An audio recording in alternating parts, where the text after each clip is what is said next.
What accumulates in the brain. He says, son, can you play me a memory? Billy Joel saying he is undergoing physical therapy and doctors have told him to stop performing during treatment. Ticket holders for his concerts will automatically be refunded their money. Alex Stone, ABC News.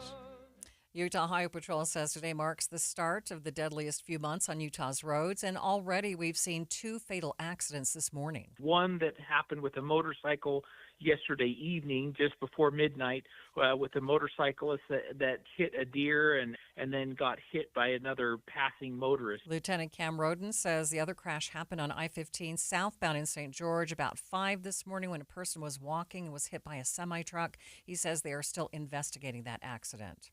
The search for a new Utah State University president continues. The Utah Board of Higher Education says a new committee of board members, trustees, faculty, and students has been formed to select the new leader.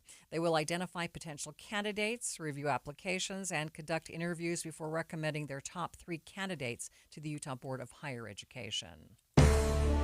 Our top national story this hour from ABC News. A judge temporarily blocking the Trump administration from barring international students from attending Harvard University. The federal judge blocking this move from the Trump administration. This is also getting reaction from around the world, with China saying that this move damages America's image and credibility on the world stage. That is ABC's Selena Wang.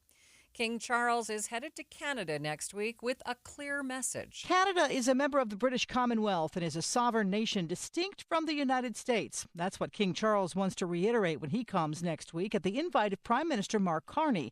The King, who is head of state in Canada, will lay out the new government's agenda when Parliament reopens. It's very rare for a monarch to deliver what's called the speech from the throne in Canada, but Carney's trying to make clear the differences between the United States and his country, as President Trump continues threatening to make Canada the 51st state. Sherry Preston, ABC News. Markets today reacting to President Trump's new talk of tariffs. The Dow is down by 145 points, sitting at 41,713. S&P 500 down by 26. The NASDAQ off by 146 points.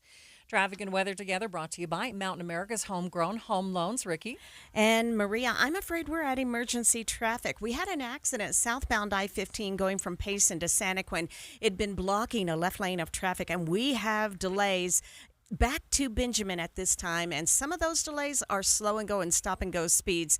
Also, some heavy and slow traffic remains. Leftover delays eastbound I-80 from about 2300 east over to where we had a crash at the mouth of Parley's Canyon. Also, some heavy and slow traffic on southbound I-15 going from Lehigh into Pleasant Grove. The Good Feet store, supporting you with comfort no matter what the day brings. Find the location nearest you at goodfeet.com. Ricky Meeson, the KSL Traffic Center. And a chance of showers has creeped into the forecast for the Memorial Day weekend. Tomorrow, 30% chance, 40% chance on Sunday, and even a 20% chance on Monday. Temperatures around 80 degrees. Right now, 71 degrees at the KSL Common Spirit Health Studios. The sources where we get our news matters. When you listen to Utah's Morning News, we want you to feel the stories are important to you and trustworthy. This is Amanda Dixon. And I'm Andy Farnsworth. Join us weekday mornings on KSL News Radio. Teens can get up to $200 with a Teen Learn and Earn account. Plus, continue earning rewards as they master the essentials of finance. More at cypresscu.com/teen. This time of year, so many wonderful things are going on. First of all, there are graduations. There are many weddings. The list goes on. And you will be so pleased, and the person that maybe receives the gift will be so pleased if you include Ruth's Chris Steakhouse. Maybe for a wedding luncheon, perhaps for a graduation celebration. Ruth's Chris Steakhouse at Hotel Park City or downtown Salt Lake City. They will absolutely take care of you and your group. It's time to make your reservations and gift cards. By the way, in that graduation card that you're sending out, how about a gift card to Ruth's Chris Steakhouse? Everything is always perfect. And don't forget, this is probably the most important thing of all, since I am a father. Father's Day! Don't overlook dear old Dad. He will love going to Ruth's Chris, that's a hint, Steakhouse, Ruth's Chris Steakhouse. Did you know your skin is the largest organ of your body? Huh? That's why you should shower with Old Spice Super Hydration Body Wash instead of plain old bar soap. Love your skin by super hydrating it with vitamin B3 and glorious notes of vanilla and shea. Did you know that my super hydrated skin is the second largest organ of my body? The first is my heart. Old Spice. Men have skin too. Old Spice Super Hydration Body Wash. 24/7 renewing moisture. With daily use. Seems everything costs more these days. Gas, groceries, and when's the last time you checked your wireless bill? Yikes. When it comes to big wireless, if you're staying, you may be overpaying. Here's how to get the same fast, reliable nationwide coverage without the big wireless bill. Switch to Consumer Cellular. Plans start at just $20 a month, and that's not a short-term promo. Our US-based experts will get you switched and saving in about 20 minutes. Call 1-888-FREEDOM, visit consumercellular.com or a store near you, and start saving today. Plans include $5 credit for autopay and e-billing. We are just a few hours away from the unofficial start of summer, Memorial Day weekend. It's expected to be quite busy time all around the state. Thanks for finishing your week with me here on Midday. I'm Maria Shilaos. Many folks are planning to hit the roads and take to the skies, taking advantage of nicer weather and a chance to take a breather. UDOT spokesman John Gleason says traffic on the roads today probably will be heavier as folks try to leave the area, especially heading south. The main area to avoid travel, if you can, is about 3 to 6 p.m. on Friday afternoon. And then again down in Nephi on I-15 heading southbound, people are heading to St. George or Las Vegas or California, we could see up to 25-minute delays between noon and 8 p.m. And this is where it bogs down a little bit. It bottlenecks because it reduces lanes right there near Nephi. And so that's why you see some of the backups right there. But Gleason says they are expecting heavier traffic on Monday when everyone comes home. So a lot of people will take US 6 if they're heading out to Moab, to Colorado, and when they're coming back into through Spanish Fork there, that's when it narrows and you can see traffic really back up for miles, and so that's typically a trouble spot that we see as people are making their way back into the Wasatch Front on the Monday following a holiday. And if you are driving, prepare for slightly higher gas prices. Today, the average price in Utah is $3.29 a gallon, about 10 cents over the national average. As of this morning, in Lehigh and Eagle Mountain, you can get gas for $3.23 a gallon at Maverick. It's similarly priced in Provo. Price is a bit cheaper at $3.19 a gallon. In general, though, gas prices in southern Utah look to be more expensive than here along the Wasatch Front. Now, if you're taking to the skies this weekend, you better expect longer lines at Salt Lake City International Airport. The unofficial kickoff to summer means a lot more people might be taking longer cross-country trips. Airport spokeswoman Nancy Vollmer says, give yourself extra time. So we're expecting about 30,000 passengers to come through the front door on each day. And we do have some information on our website at slcairport.com that lists the peak travel times. For example, 7, 10 a.m. are very popular times, as are 4, 8, and 10 p.m. So we recognize that there's a lot of people who haven't been traveling, and now that the school's out, people are traveling for the summer. There's probably some reminders that will be helpful that we have on our website as far as rules for traveling with liquids. Also, if someone hasn't been through the new SLC, we have a link to our airport map. So just invite people to come a little bit early to explore the new restaurants and shops that we've opened up in the last few months. She recommends arriving 2 hours prior to domestic flights and 3 hours before international flights. Well, and then also, you just know, too, you can always reserve parking in advance. That's always a good way for people to not have to stress about knowing where they're going to park when they come out to the airport, and that information is also on our website. Also, be prepared if you don't have your real ID when going through security. KSL News Radio's Brianna Willis tells us why it's important. This is the first holiday since Real ID became a requirement, and if you don't have yours, you might find slightly longer wait times since more documentation will be required. Ideally, bring a passport along with a driver's license. AAA reports flights are 2% more expensive this year, with 3.61 million people traveling by air. That's a 12% increase in travelers from last year. Weather Well, things still looking clear and dry for the holiday weekend, are they? Well, I'm going to tell you yes and no. KSL meteorologist Matt Johnson says the chances for rain have increased. Folks, long holiday weekend ahead of us, and there's been some changes to the forecast, nothing too big. But today's dry, 80 degrees, partly cloudy, pretty smooth travel across the state and for the Intermountain West. 78 on your Saturday, mostly cloudy by afternoon, and there is a slight chance for showers, but I think a lot of those will remain in the mountaintops of northern and central Utah.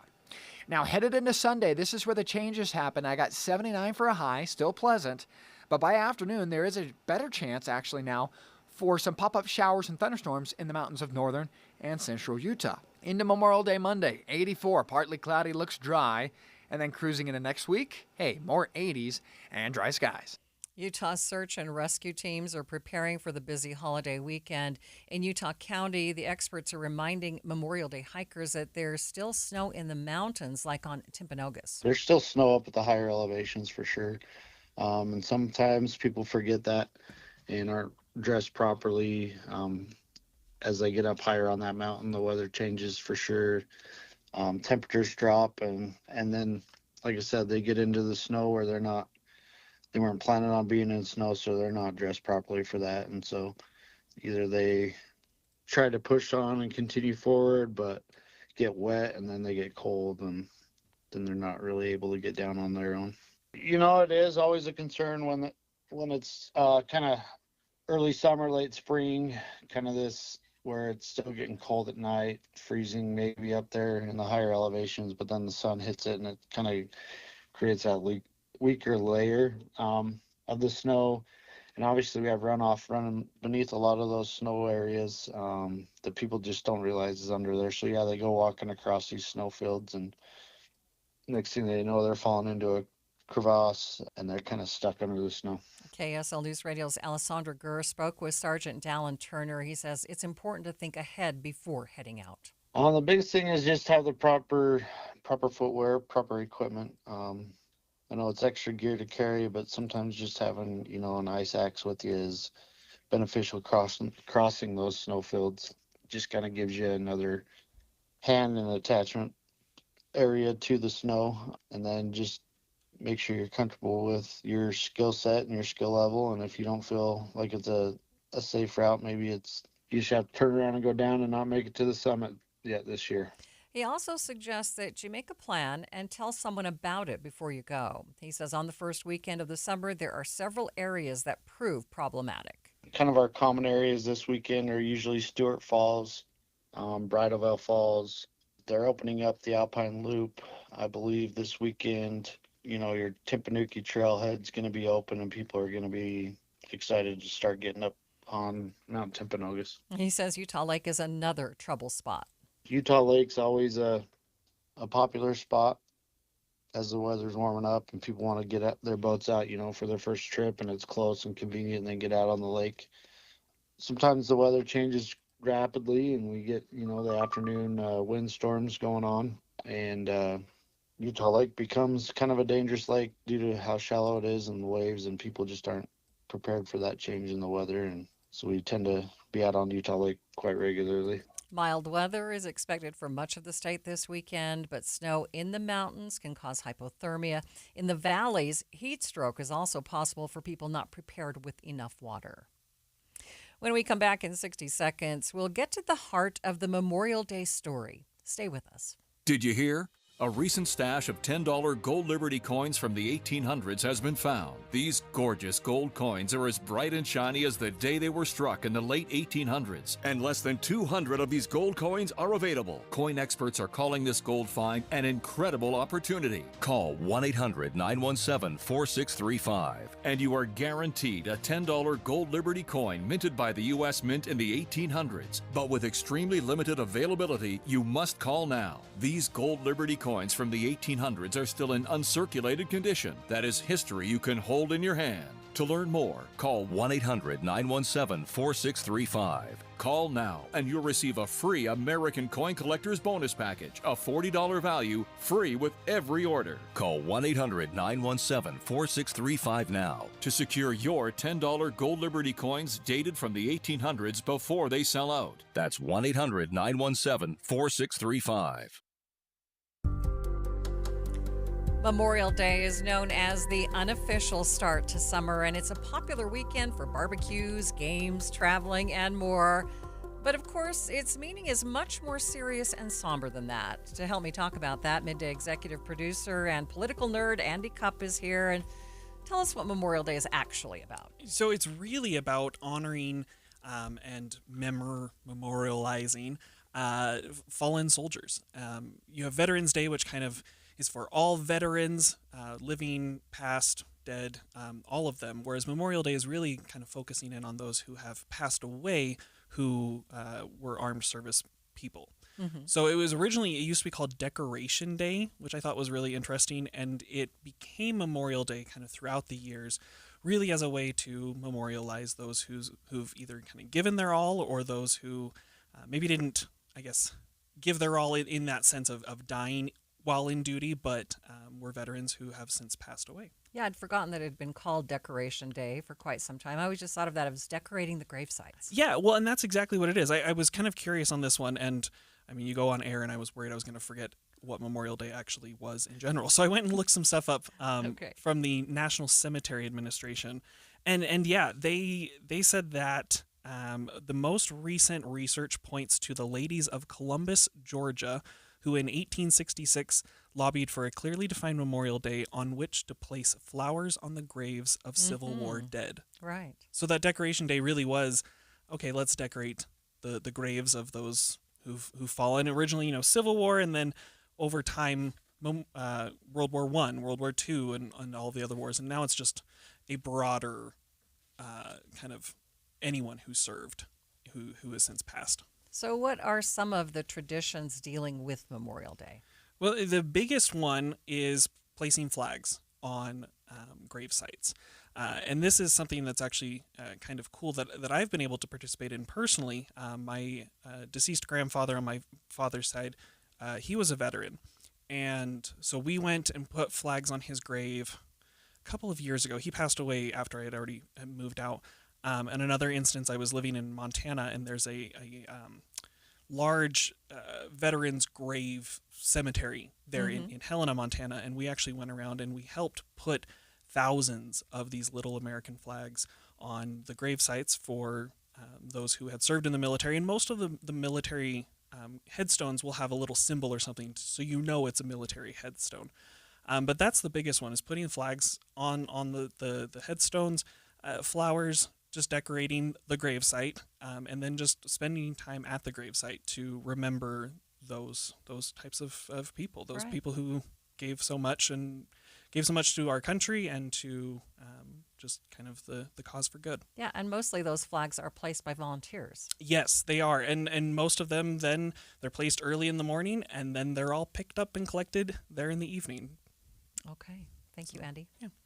Did you know that there's a specific set of protocol for flying the American flag on Memorial Day? Vexillologist Devon Simper from Colonial Flag spoke to KSL about the proper American flag etiquette. Rule number one, flags should never touch the ground or anything beneath it. So when you're placing them on flags at the headstones, make sure that the sticks are long enough for those small 8-inch by 12-inch flags that people usually get for those. Make sure the sticks are long enough so that the flag's not touching the ground or getting wet or anything like that. And then if they're going to display the flag at on a flagpole at home, it's flown at half staff until noon. And if they have a house-mounted flag, like ones that go on a 45-degree angle, the way to show that the flag is at half staff is by attaching a black ribbon to the top of the flag rather than putting it out straight out with the other hole that's usually in the bracket there. At the end of the 2 o'clock hour, we'll talk about some of the events going on for this Memorial Day weekend. Coming up after the break, we'll take a look at the deadliest days of summer on Utah's roads. That starts today. But first, traffic brought to you by America's Homegrown Home Loans. We do have an emergency traffic situation, Ricky. We actually have two emergency traffic situations. Both are on southbound I-15, both in Utah County. If you're trying to get a jump on the getaway weekend, you may be too late. We have heavy delays starting in Lehigh by Main Street on southbound I-15. This is due to a crash that had been blocking the left lane of traffic as you're approaching Pleasant Grove Boulevard. Then further south, we have delays that just won't ease up. It all began with an accident southbound I-15 about halfway between Payson and Santaquin that blocked the left lane. The cleanup of that crash is still there, but we have backups that are almost to Spanish Fork at this time. Whipple Service Champions, your cooling, heating, plumbing, drains, and electrical specialist. Whipple that away. Ricky Meese in the KSL Traffic Center. Headed into the holiday weekend, I'm really glad that I have Salt Lake City Fat Loss on my side. I am now in the maintenance phase of this great program, and it really keeps me accountable for the things I'm putting into my mouth and really has just taught me how to keep that weight off. They just don't abandon you in maintenance. Right now, if you would like to lose weight and you need an all-natural program, you don't want to deal with any of those injections or medications because you're worried about side effects, Salt Lake City Fat Loss is an all-natural plan. This plan is a 60-day plan, and it'll help you get trim before you know it. Most people lose a pound a day, up to a pound per day on this program. I lost 25 pounds in the first 60 days. I've now lost more than 40 pounds. Besides looking better and feeling better, I no longer suffer from back spasms after working out in the yard. I have more energy than I've had in years. It's an easy to stick with program as well because it's just a simple combination of foods that help you lose the weight quickly, and it's so simple to follow. Just go to slcfatloss.com to learn more. You want to save $200 right now, so find out how. You can either call 801-450-1882 or go to slcfatloss.com, slcfatloss.com. Jeff Kaplan. His Minute of News is great. It's always entertaining. I listen to Jeff Kaplan every day. He gives you important news and traffic and the familiar voice that helps you enjoy the ride home. I really like Jeff's Minute of News. He's calm and he's balanced. I really enjoy driving home and just listening to what he's got to say. Jeff Kaplan gets me home every day. Join the community that relies on Jeff Kaplan. He has you covered. Afternoons from 3 to 7 on KSL News Radio. Behold, is I, Queen Trustworth, sentinel for seniors amongst the knights of Scamelot, here to give thee warning. Scams and fraud are on the rise in Utah, and seniors are especially under siege. Be wary of unsolicited texts, phone calls, and salespeople asking for personal or financial information, and never send money to someone thou hast only met online. If thou hast doubts, talk to someone thou trusteth and get educated at scams.utah.gov. Hi, this is Derek Overstreet, president of the New Millennium Group and co-host of Stop Working, Start Living with KSL News Radio. Can you imagine what your life would be like if you could retire 3 to 5 years earlier than you thought possible? The things you could do, the loved ones you could spend time with, the memories that you could create. That's what our team at the New Millennium Group does. We'll walk you through the entire process every step of the way. If you'd like to get a copy of the 5-step proprietary plan that will help you retire 3 to 5 years sooner than you thought possible, give us a shout right now. 888-999-6370. That's 888-999-6370 or utahsfinancialplanner.com. Listen, most of our listeners right now have a tax problem, not a money problem. There's not enough money in Social Security Medicare as it is. Let us show you how you can significantly reduce your taxes. That's 888-999-6370. 888-999-6370 or utahsfinancialplanner.com. Hi, this is Jason. And Kathy of Window World. Mom, it almost happened again. What almost happened, Jason? A customer almost didn't choose us because he was shocked our prices were so low. Oh, no. What did you tell him? I told him I could charge him more if he wanted me to, or he could spend the savings on something awesome. Oh, that's amazing. What did he say? He decided to save thousands of dollars and get a whole house of amazing windows with Window World. Call 281-8111. Window World. Simply the best. And as Doug always said, that's no baloney. If you're struggling with your mortgage, there's a free government program that offers expert one-on-one advice about your mortgage options. Call 1-888-995-HOPE or visit makinghomeaffordable.gov. Brought to you by the U.S. Treasury, HUD, and the Ad Council. You are listening to Midday with Maria Shilaos. Memorial Day weekend is the start of what's called the 100 deadliest days of summer. Beginning this weekend and running until Labor Day, it's the time of year when the most deadly crashes occur on Utah's roads. Major Jeff Nyber, Assistant Superintendent of the Utah Highway Patrol, says that their Zero Fatalities campaign encourages Utahns to drive better. We really want to focus in on good driving and encourage people to drive good. And the reason we are focusing on the 100 deadliest days, if you look at last year in 2024, there are 102 days during the 100 deadliest days, and there were 92 fatalities last year during that time frame. And if you average that out over each day, there's 0.92% fatalities per day. So that's when the vast majority of our people die out on Utah roadways. So we're out here talking about safety. This year in 2025, we've had 82 fatalities so far this year, and the primary contributor to those fatalities are speed, distracted driving, and not buckling up. So we want to encourage people to really intently, when they get behind the wheel, think about what they're doing and make good decisions. Major Nyber says a majority of the deadly crashes are preventable. He says Utahns often need just to take a few minutes to think about before they act. It doesn't matter. They're all preventable. They're all avoidable. At least the vast majority of them are. When we get behind the wheel intoxicated and decide to drive, why don't we call an Uber? Why don't we call our family or friends that are not intoxicated to come pick us up? Why don't we take that extra 2 or 3 seconds and plug in our seatbelt before we get going, and so we don't get either ejected or seriously injured in a crash? Why do we have to answer that phone call? Why do we have to make that, respond to that text message while we're driving? So we really need the public's help and want to encourage the public to really have those frank discussions as a family, or maybe it's a friends group or something to that effect.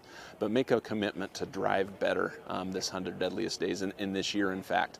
And hopefully with the public's participation, we'll be able to do that.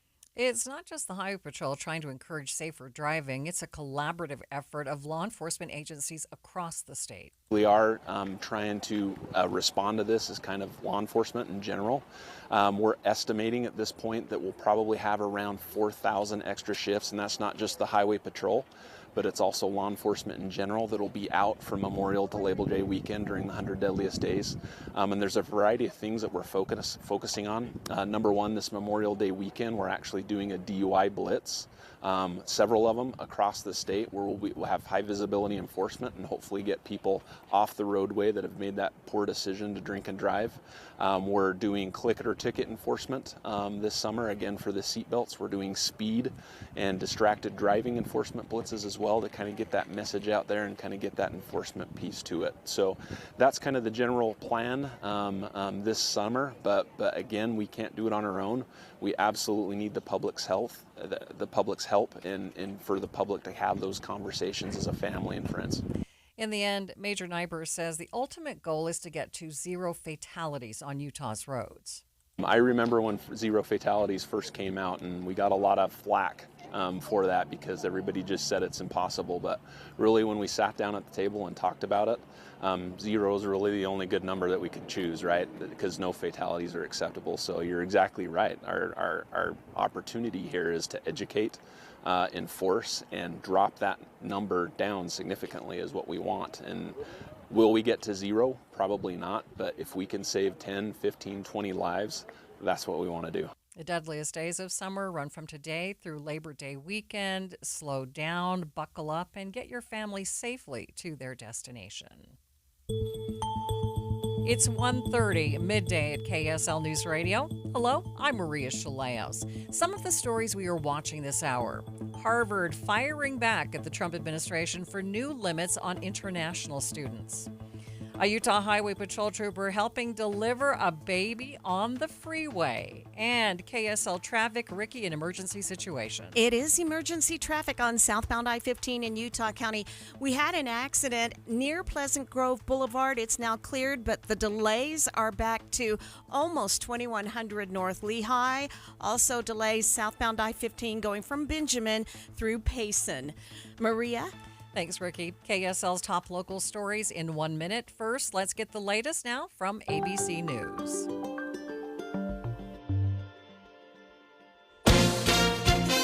ABC News, I'm Chuck Sievertson. What retailers pay for eggs wholesale is down about $1 to $2.92 per dozen last week, says the Agriculture Department, citing reduced demand. A federal judge has temporarily blocked the Trump administration from ordering Harvard University not to admit foreign students. University is suing, calling it a blatant violation of the First Amendment, due process clause, among other things. The president at the White House. They have $52 billion as an endowment. They have $52 billion. And this country is paying billions and billions of dollars and then gives student loans and they have to pay back the loans. So Harvard's going to have to change its ways. Wall Street's major indexes are sharply lower after President Trump threatened a 50% tax on all imports from the European Union and a 25% tariff on Apple products unless iPhones are made in America. Treatment for a brain fluid buildup disorder has Billy Joel canceling concerts. This is ABC News. KSL's top local story. Zion National Park will be a hot spot this weekend, expecting more than 92,000 visitors over the next few days. KSL News Radio's Alexandria Bonilla reports. In one weekend, the park will handle more visitors than what 150 national park sites experience in a year. Public affairs specialist Matthew Fink says anyone planning on going needs to be prepared for heavy traffic along SR 9 and through the town of Springdale. Visitors can also expect long lines to trailheads, park entrances, and restrooms. There will also be several shuttle options available to get up to the park, but expect some long lines with those too.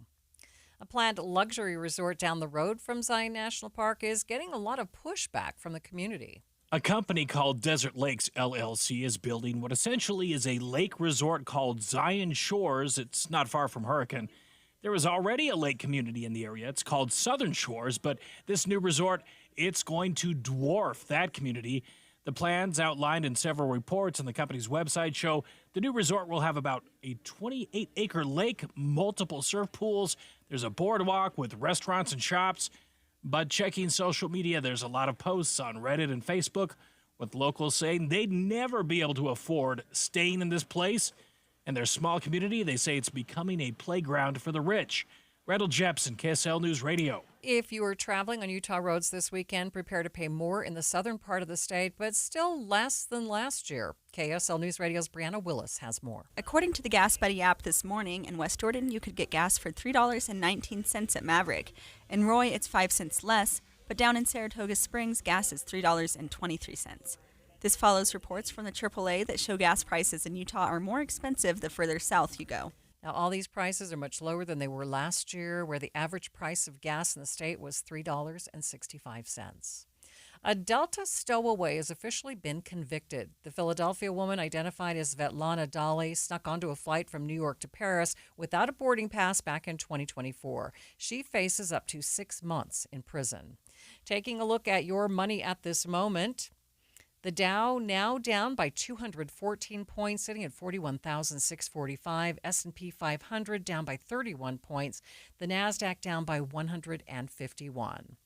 Traffic and weather together, brought to you by Mountain America's Homegrown Home Loans. We do have an emergency situation. Let's check traffic with Ricky Meese. We're actually coming out of emergency traffic. Having said that, though, it doesn't mean we are clear of delay. There are people out to get to their Memorial Day destinations, and southbound I-15 is taking the hit.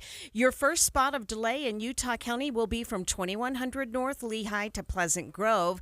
And again, as you go from Benjamin, which is just after Spanish Fork, down to Santaquin. Delays in both of those stretches.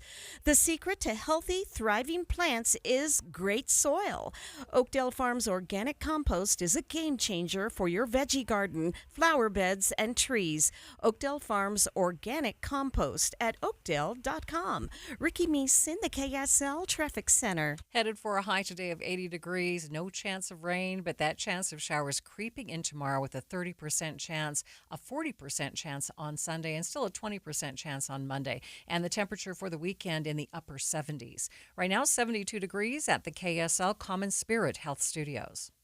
Mornings are for recharging. And they're for starting your day right. We volunteer to join you in the car. Get news and weather at 102.7 FM during the most important part of your day. Andy and Amanda, each morning between 5 and 9 on KSL News Radio. Tim Jr. here from RGS Exteriors. I want you to know that it's the little things that count. Any remodeler can say they treat customers right when it comes to siding, gutters, windows, and exteriors. It's hard to know for sure. If a contractor uses cheap generic nails instead of super grippy ridge shaft nails for your siding, would you even know? If they use cheap $4 caulk to install your new windows instead of paying $9 a tube for the good stuff, could you tell by looking? It all comes down to the details and trust. At RGS Exteriors, we only do things one way, the right way. We never cut corners. We never skimp on details. We never do less than the job requires. That's why we offer our industry's exclusive 10-year everything guarantee. And it's why we have the happiest customers. If you need any gutters, siding, or replacement windows, call RGS Exteriors at 801-280-3110 or visit rgsutah.com. That's 801-280-3110 or online at rgsutah.com. Patrick was way behind on his IRS taxes. I was in way over my head. The total amount ended up being somewhere just over $30,000. $30,000. Then the IRS came to collect. Started getting letter after letter. A lien had been filed against me. They were going to basically hang me completely out to dry. He had to do something. That's when I reached out to Optima Tax Relief. Patrick's life quickly got a lot easier. It was very easy, pretty much hands off. They picked up the ball and ran with it. And how'd it go? I couldn't believe it. I had to ask 2 or 3 times. I saved an incredible amount of money. How does Patrick feel about Optima? Couldn't be happier. They definitely helped me. Optima Tax Relief, the best place to call. They're the best in the business. Do what Patrick did and call Optima Tax Relief for a free consultation. Call 800-343-6460. 800-343-6460. 800-343-6460. Optima Tax Relief. Testimonial from an actual client. Some restrictions apply. For complete details, please visit OptimaTaxRelief.com. You were listening to Midday with Maria Shilaos. A federal judge has blocked the Trump administration from moving forward with its plan to stop granting student visas for foreign students at Harvard University. The school filed a lawsuit this morning. To get the latest on this development, we are bringing in The Hill's Ashley Fields. Ashley, thanks for being with me today. What happened?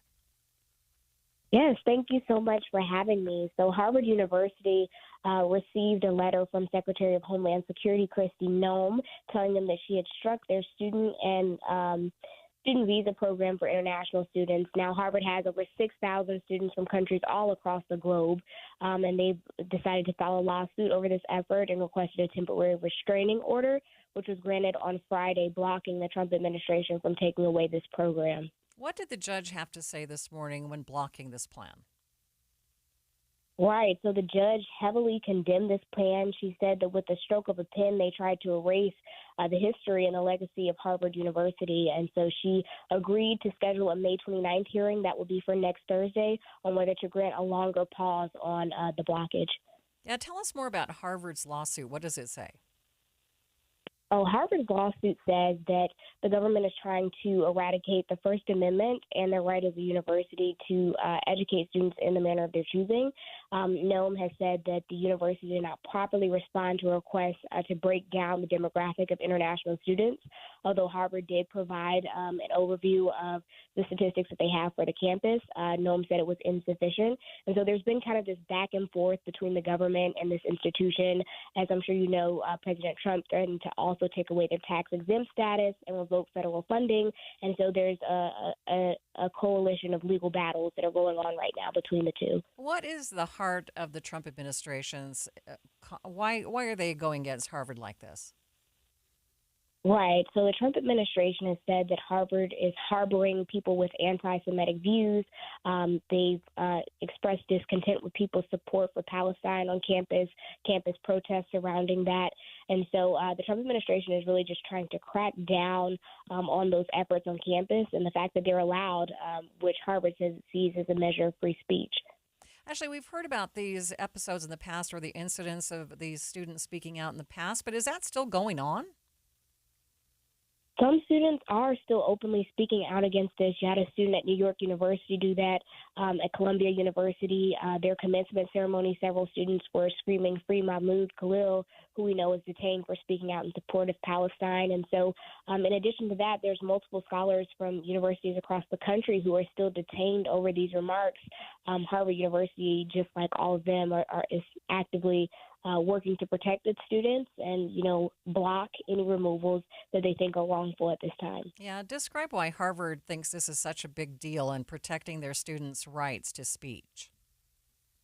Well, Harvard has said that the international community adds so much to the campus, and they don't want students to, lose sort of this culture of growth that's been developed upon over hundreds of years that the institution has been around. And so President Alan M. Garber wrote a letter to students today. He said, "For those international students and scholars affected by yesterday's actions, know that you are vital members of our community. You are our classmates and friends, our colleagues and mentors, our partner in the work of this great institution." So Harvard has doubled down that they are not backing down from this fight with the government, whether legally or otherwise. While there's all this back and forth between the administration and Harvard, what's going on with these international students? They're kind of in limbo. They are in limbo. So for now, they are protected under this temporary restraining order. However, next week things could change. I know that many students have been told to, make sure all of their paperwork is in order, make sure they're able to, present certain documentation if approached. There have been no reports of any immigrations and customs enforcement officers on campus. So that's one positive that students have there, but they are definitely on edge and waiting to see how this court battle plays out. Yeah. Have you talked to or heard of what these students are saying? I mean, are they just kind of living in fear right now? Right. They definitely are. There's definitely been, students who said that they dreamed of studying in the United States and experiencing this amazing college system, which they thought was one of the best in the world. But it's definitely a stark turn from what they thought it would be. Other students have said that, they thought the American Constitution, of course, would protect them and provide due process. And so students are worried about, being detained, being removed, and if they'll have a chance to, see a judge before any of that sort of happens. Okay, so describe what is going to happen next week, how things could change. Right. So next week, you have U.S. District Judge Allison Burrow, who scheduled a hearing for May 29th on whether to keep this block in place from Harvard losing this international student program or determining whether or not the government can actually revoke their privileges. So Burrow will, review some of these facts and then come back with a decision on what happens regarding the university's program. Any final thoughts before I let you go? We know that the Department of Homeland Security has actively pushed back against this restraining order, and we're likely to see more out of it from the coming weeks. So stay tuned into The Hill. I appreciate you coming on today. Thanks so much. Thank you for having me. And that is The Hill's Ashley Fields. Midday with Maria Shilaos will continue in just 60 seconds. Higher taxes, soaring inflation, record low interest rates, and the skyrocketing cost of health care. The list goes on. Retiring successfully today is a lot more complicated than ever before. Learn how you can tackle the biggest challenges that you'll face in retirement today. Don't miss a special edition of Retirement Solutions Radio. It's this Saturday afternoon at 3 o'clock, right here on KSL, News Radio 1027. Hi, it's Tori DeVito. In every family, small conversations can make a big impact, like when my dad shared his experiences as an alcoholic. Your honesty about that part of your life gave me a sense of integrity that I wanted to uphold in my own life. I wanted you to know from someone who's been in recovery more than 30 years now that hard work is what creates success, not alcohol or other drugs. I said it a lot, and I'm glad you took it to heart. Talk, they hear you. For more information, visit underagedrinking.samhsa.gov. The The White House is raising concerns about chronic illness in children, releasing a new report outlining what the administration believes is driving disease in U.S. kids. The report from the Make America Healthy Again Commission blaming many chronic illnesses on ultra-processed foods, chemicals in the environment, sedentary behavior, and an over-reliance on digital devices. It also suggests childhood vaccines need to be studied further. The report does not outline any policy suggestions to address the health issues. Here's FDA Commissioner Dr. Maria Shilaos speaking with ABC News. We've got to look at everything. There can be no sacred cows. You can't say, well, you can't look at this one ingredient or chemical that is introduced in the food supply of children in the United States that does not exist in the food supply of other countries with lower rates of these chronic diseases. We've got to take an objective scientific approach. Again, that is FDA Commissioner Dr. Maria Shilaos speaking with ABC News. The report saying more than 40% of the children in the U.S. have had at least one chronic disease, such as obesity, diabetes, behavioral issues, and allergies. An unusual story breaking in Albany, New York, where the morning news anchor went into labor while on the desk this week. Good Wednesday morning. I'm Olivia Jaquith. And I'm Julia Dunn. We do have some breaking news this morning. Literally. Yes. Olivia's water has broke. That's right. And she is anchoring the news now in active labor. Early labor. We've been doing the contractions. She's now, timing her contractions. We'll see. I'm going to pay attention. What, 2 minutes apart? No. Well, there was one, but it's been a few minutes since then, so we're still in good shape. Her decision to stay on the desk, by the way. Look at what it says. Days past due date. Oh, there we go. Yeah, I know. So we're thinking maybe today. Well, I'm happy to be here, and I'll stay on the desk for as long as I possibly can. But if I disappear... We're so happy for you. She's 2 days overdue, so she wants this baby, baby out. But. All right, so if my baby does come today, Craig, how's the weather looking? Not so great.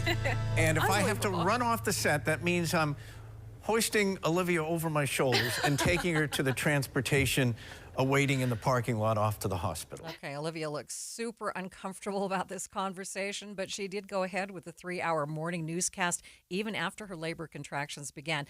Now, she told the Times-Union that she decided to pass the time at her job rather than nervously waiting around the hospital. Now, she says having the entire morning team alongside her, cracking jokes, helped her to get through these contractions. The station announced that she had a baby boy named Quincy. Now, I'm going to say it was pretty, Andy has joined me, it was pretty uncomfortable watching poor Olivia have this conversation. Yes, it was. And you can see how pregnant she is, and I couldn't help but just look straight at her stomach to see if she was having contractions. Yeah, no, when I saw this story, my hot take was, this is absolutely ridiculous, and we should not be... glamorizing this kind of a thing. It's a little different, I guess, since she did choose to do it.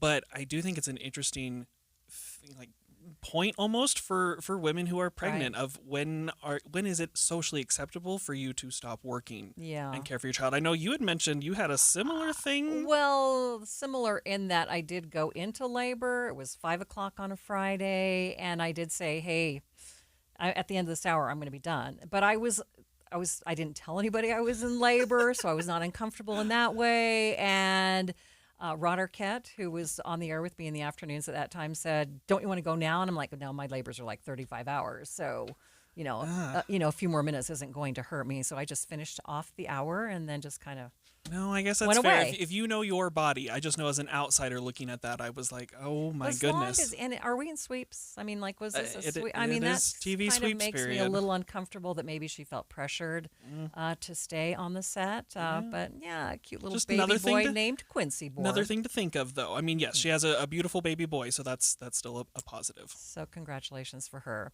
Time now for our daily question of the day, when we ask you to chime in on stories and share your thoughts. First, some answers to yesterday's question. Are you planning a staycation this year? A texter said, we aren't doing a staycation. We are like getting away from Salt Lake City to our favorite places in the state. You know, usually weekend trips. We do a couple in-state weekends, at least 1 week plus long vacation a year when they can afford it. Stephanie on Instagram said her staycation plans include camping at Great Basin National Park in June and a weekend in St. George. Now today's question of the day, which we will discuss next Tuesday. A lot of kids will be headed to summer camp in the next few weeks, so we want to hear from you about your camp experience. So the question of the day, Are you sending your kid to a summer camp? If so, what type of camp did you pick? I know there are a lot of fun camps out there. Did you find something fun? If not, what is preventing you from doing so? And it is super easy to chime in and give us your thoughts. You can call and leave us a voicemail at 801-575-4606 or record your thoughts on the KSL News Radio app using the call-in feature. Just give us your first name, the city where you live, and your thoughts. And you can also text in your thoughts to 57500 or chime in on social media. Coming up, more Midday with Maria Shilaos in just a few minutes. But first, let's get you up to date on the drive. Traffic brought to you by Mountain America's Homegrown Home Loans. Glad to hear we're not in emergency traffic, Ricky. We are not, but we do have getaway delays, and they are long. And Utah County is the one spot taking the hit. It's southbound I-15 with delays that start prior to 2100 North Lehigh, now extending all the way down to Linden. And again, as you're leaving Spanish Fork, almost to Santaquin.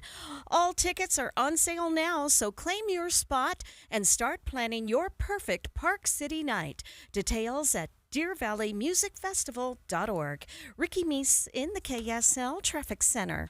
If your water heater's over 10 to 15 years old, congratulations. You've beat the average. What's up, everybody? I'm Mike Wilson with Any Hour Services, and I love hearing stories of people having water heaters that are really old and they're still doing their job. Unfortunately, most of us won't be that lucky. And when water heaters fail, it's usually in spectacularly inconvenient fashion. Whether it's an unexpected cold shower when we're already running late for work, or worse yet, coming home to a flooded basement, it's never fun. If you'd like to look into replacing your water heater before it fails, Any Hour Services is having a sale for any homeowners listening. Whether you're looking for a new tanked water heater or you want to see what upgrading to a tankless would cost, the plumbers at Any Hour Services can show you what options are available. And right now, you can save $400 on a tanked water heater or $1,200 on a tankless. If you think you might be interested, call Any Hour Services today and schedule your free estimate. 801-443-7400. You can Google Any Hour Services. You can even schedule online at anyhourservices.com. No one helps more homeowners than Any Hour Services. Respiratory virus season is quickly approaching, meaning we'll see more flu, COVID, and RSV in our community. The good news is vaccines are available that will help prevent these infections and keep people healthy. For flu and COVID, everyone aged 6 months and older are recommended to be vaccinated to help protect ourselves and our families against serious illness. Fall remains the best time to be vaccinated. Respiratory viruses circulate year-round, but peak late fall through winter. Your doctor can recommend which vaccines are best for you and your family. Brought to you by Intermountain Health and KSL News Radio. If you've got a gas-powered engine, keep it running like new at every fill-up. Stable in-season protection is your engine's preventative medicine, cleaning and protecting the entire fuel system in season. In outdoor power equipment, prevent gum and varnish buildup that could cause a rough or non-running engine. For cars and trucks, increase fuel efficiency and power by removing deposits, ensuring your engine's long-term health. Stable outperforms the competition in independent lab testing. So at every fill-up, start with Stable. Seems everything costs more these days. Gas, groceries, and when's the last time you checked your wireless bill? Yikes. When it comes to big wireless, if you're staying, you may be overpaying. Here's how to get the same fast, reliable nationwide coverage without the big wireless bill. Switch to Consumer Cellular. Plans start at just $20 a month, and that's not a short-term promo. Our US-based experts will get you switched and saving in about 20 minutes. Call 1-888-FREEDOM, visit consumercellular.com or a store near you, and start saving today. Plans include $5 credit for autopay and e-billing. Pantheon Clinical Research is conducting a chronic migraine clinical trial. Located just minutes from Salt Lake City with plenty of free parking, this study is open to children ages 12 to 17 who suffer from chronic migraines. To pre-qualify, your child must have 8 or more migraine attacks each month and at least 15 headache days. They should also currently be taking or have taken oral medication for migraine relief. All study-related visits, tests, and medications will be provided at no cost. Plus, reimbursement for study-related travel may also be available. As a parent, it's never easy to watch your child suffer. This is your chance to help them find relief. For more information, call Pantheon Clinical Research at 385-281-0550. That's Pantheon Clinical Research, 385-281-0550. Or visit us online at pantheonclinical.com. Again, that's 385-281-0550. Or go to pantheonclinical.com. Come on, the meeting's already started. Sometimes it's important. Last call, boarding gate number 9. Sometimes it's urgent. Trip for a lure. Sometimes it's vital. Hospital treatment within 1 hour of a stroke can prevent lifelong disability. If you notice someone experiencing sudden weakness on one side or having a problem speaking, walking, or seeing, call 911 fast. Stroke. Know the signs. Act in time. A message from the National Institute of Neurological Disorders and Stroke. It's the KSL Giveathon. Be a smile maker for the kids at Primary Children's Hospital. Thank you for spending your day with me here on Midday. I'm Maria Shilaos. Afu is a young athlete who started experiencing pain in his lower leg when he was about 14 years old. Everyone attributed it to sports, but by the time football season rolled around, the pain hadn't gone away. His parents scheduled an MRI to identify the cause. My name's Afu Fiafia. I'm 16. I have 4 sisters, 2 brothers. We all love to hang out with each other, and there's lots of joy around our house. No one's ever missing out on anything because there's just so many kids. He's very outgoing, loving, fun. I started experiencing pain in my left calf. Never really thought anything of it. Kind of just wrote it off when he's active, he's a little sore. The doctor suggested that we got it scanned and looked at. He referred us to Primary Children's, and they confirmed cancer that he had is Ewing sarcoma. It was considered stage 4 because when they found it, it had spread to his lungs and pelvis, abdomen, lymph nodes. Our world just came crashing down. You just don't know who, where, and what to turn to. People at Primary Children's are so welcoming. There's a sense of comfort when you deal with the doctor on a professional level, but know that there's a personal touch to it. I can't imagine having to tell people bad news all day and to still have a heartfelt approach and not make it feel like it was just another day. It was actually really comforting. We started with 14 rounds of chemo. During the last few rounds of chemo, they started the radiation on my lungs. They saw spots that had come back in his lungs, and he had relapsed at that point. So they started chemotherapy again right away. 9 more rounds of chemotherapy. He just finished that a couple months ago, and he's in remission again. People at Primary Children's are so welcoming and so helping, and not like any other place. It's one of a kind. Oh, what can I say? I'm surviving, and I'm gonna be fine. I'm gonna be fine. I think I'll be fine. Afu has now been in remission for almost a year. While the future remains uncertain, he and his family are filled with hope, gratitude, love, and determination. You can help children like Afu by donating to Primary Children's Hospital. You can donate now by visiting kslkids.com, or you can text the word SMILE to 57500. Our main Giveathon will be on Friday, June 5th, and a special thanks to J&J Garden Center for being our Smile Maker sponsor. You too can be a Smile Maker. All you have to do is commit to a small donation of $15 or more a month. A Utah Highway Patrol trooper getting to be a kind of stork as he helped deliver a baby on the side of the freeway. Trooper Angel Tehran speaking with KSL5 TV's Garna Mejia about the moment that he came upon a car obviously in distress. At first I was thinking, like, why is he driving like that? Because he was swerving between HOV lane and crossing the double white lanes into lane 1 and just back and forth flashing the lights at me. And in my head I was like, is he okay? Is he not a proper driver on the freeway, right? And that's the first thing that caught my attention. But when I saw their face, I thought it clicked. Something was wrong. Trooper Tehran was able to help the soon-to-be mother who only spoke Spanish. Lucky for her, he also spoke Spanish. He believes it was divine intervention that brought them together. He assisted the couple before medical was able to come and take them to the hospital. We were able to make it on time to the hospital, right? The baby was born at the hospital. But at least seeing a parent with need of, like, I need help, please help me out. It was just a special moment. See the baby, of course. I almost went into tears, but I don't know if I go into tears and panic with mom or just call for help. And I just went with my training and said, like, just call medical, call somebody else, and just make sure you have that safety coming in. Trooper Tehran says that this wasn't the kind of thing he was expecting to do when he went into law enforcement. That's probably one of my, never thought about it. It's just probably 1 in 1,000 million experiences, right? When you become a state trooper or police officer, you are thinking about helping the community and make sure they're okay. But on the worst moments, you never expect to help people on like in a happy moment like this at the birth of a child.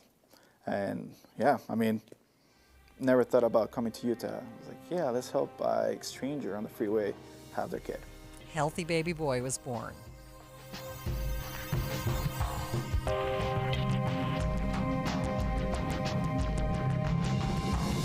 KSL FM Midvale. KSL Salt Lake City. From the KSL Common Spirit Health Studios, this is KSL News Radio. Utah's news, traffic, and weather station.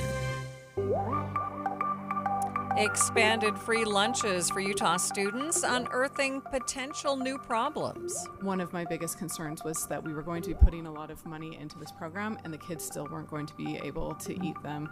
We heard so many times about full trash cans and kids just being rushed out. The time is 2 o'clock on Friday, May 23rd. It's midday. I'm Maria Shilaos. Coming up, what lawmakers are hoping to do to give students more time at lunch. Also this hour, you need to plan on making mistakes, and sometimes it is really nice to just have kind of a cheaper fabric to work with. the final days of Joann fabrics affecting Utah crafters. But first, our top stories. Utah's public universities and colleges are finalizing proposals to meet lawmakers' demands to reduce costs, and many include getting rid of some university jobs. KSL News Radio's Verl Johansson has more. Salt Lake Community College's proposal includes eliminating 50 positions, 15 of which are already vacant. The college also found an extra $580,000 they could cut. Utah Valley University officials say they were able to avoid some layoffs thanks to a hiring freeze in the fall, and Utah State says its plans to restructure colleges and make administrative cuts will affect 120 employees. Utah State Board of Higher Education will review all university proposals during their June meeting. With more drivers on the road for the holidays, we're already seeing an uptick in deadly crashes. KSL News Radio's Heather Kelly has details. The first death happened just before midnight last night after a motorcyclist hit a deer and was then hit by a separate vehicle on SR 35 in Wasatch County.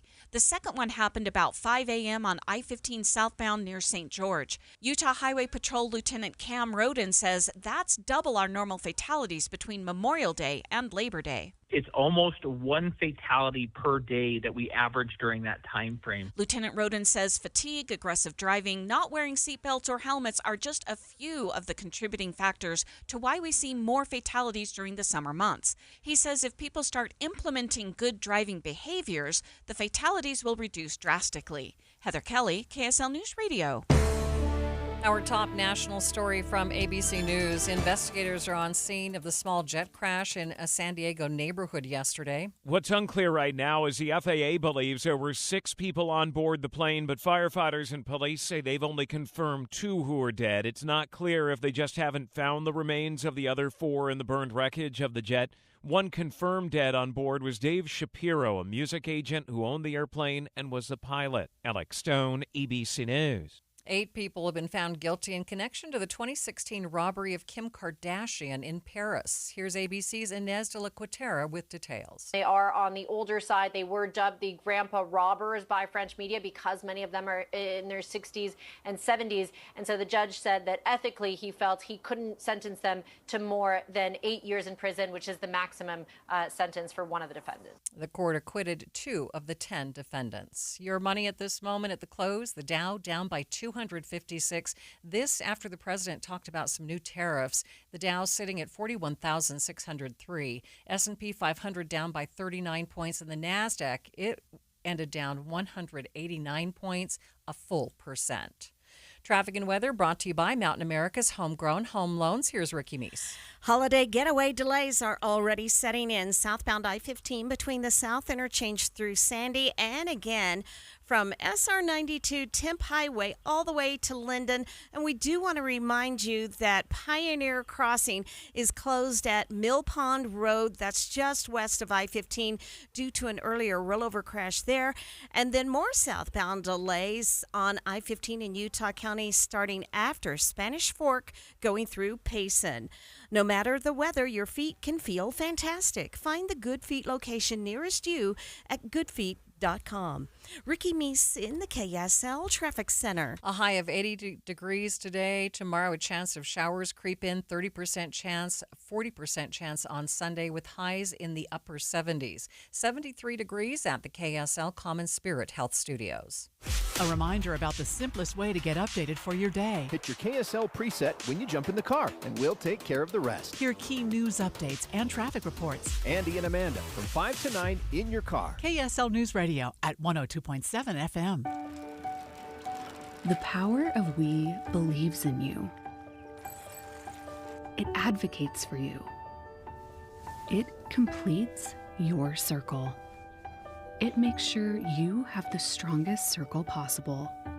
And with Intermountain Health in yours, you'll always have the care you need to live the healthiest life possible.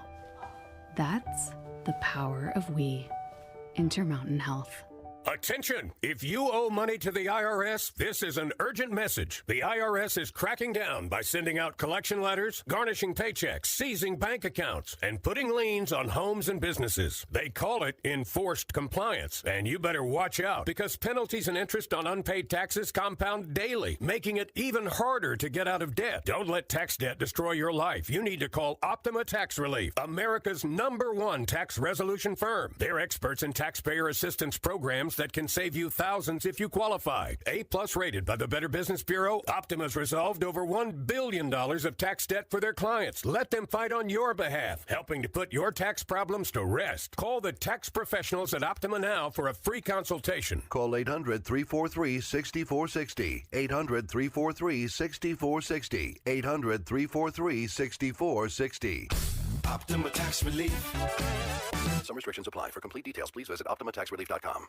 The Salt Lake Chamber is Utah's voice for business. Okay, that sounds great, but what does it really mean?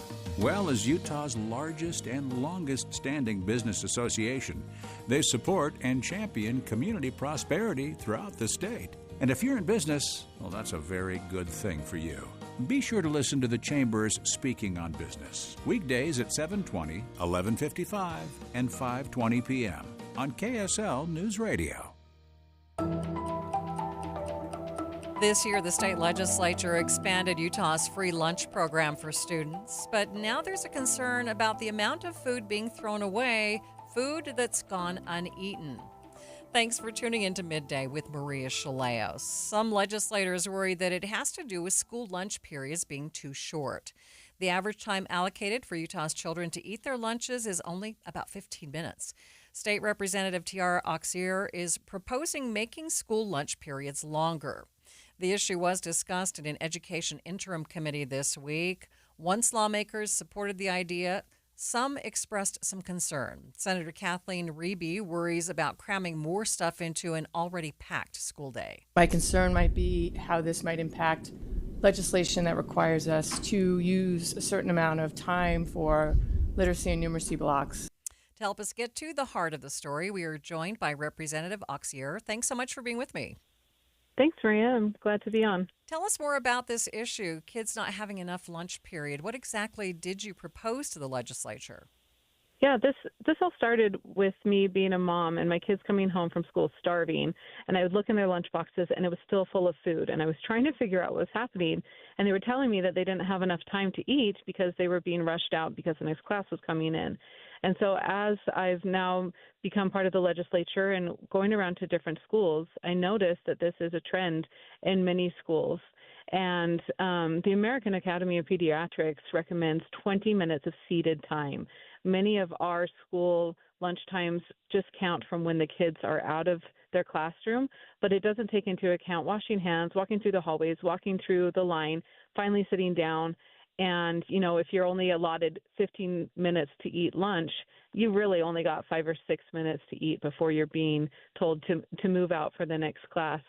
And so I talked to my school district, I've talked to the state school board, and actually found out that the state school board has a model policy where they recommended 20 minutes of seated time to eat lunch and also recess before lunch, because kids are shown to eat a lot more when that happens and they're not feeling like they want to rush out and go play, but they actually sit and enjoy their food. So I wanted to just bring that as the standard instead of just a recommendation.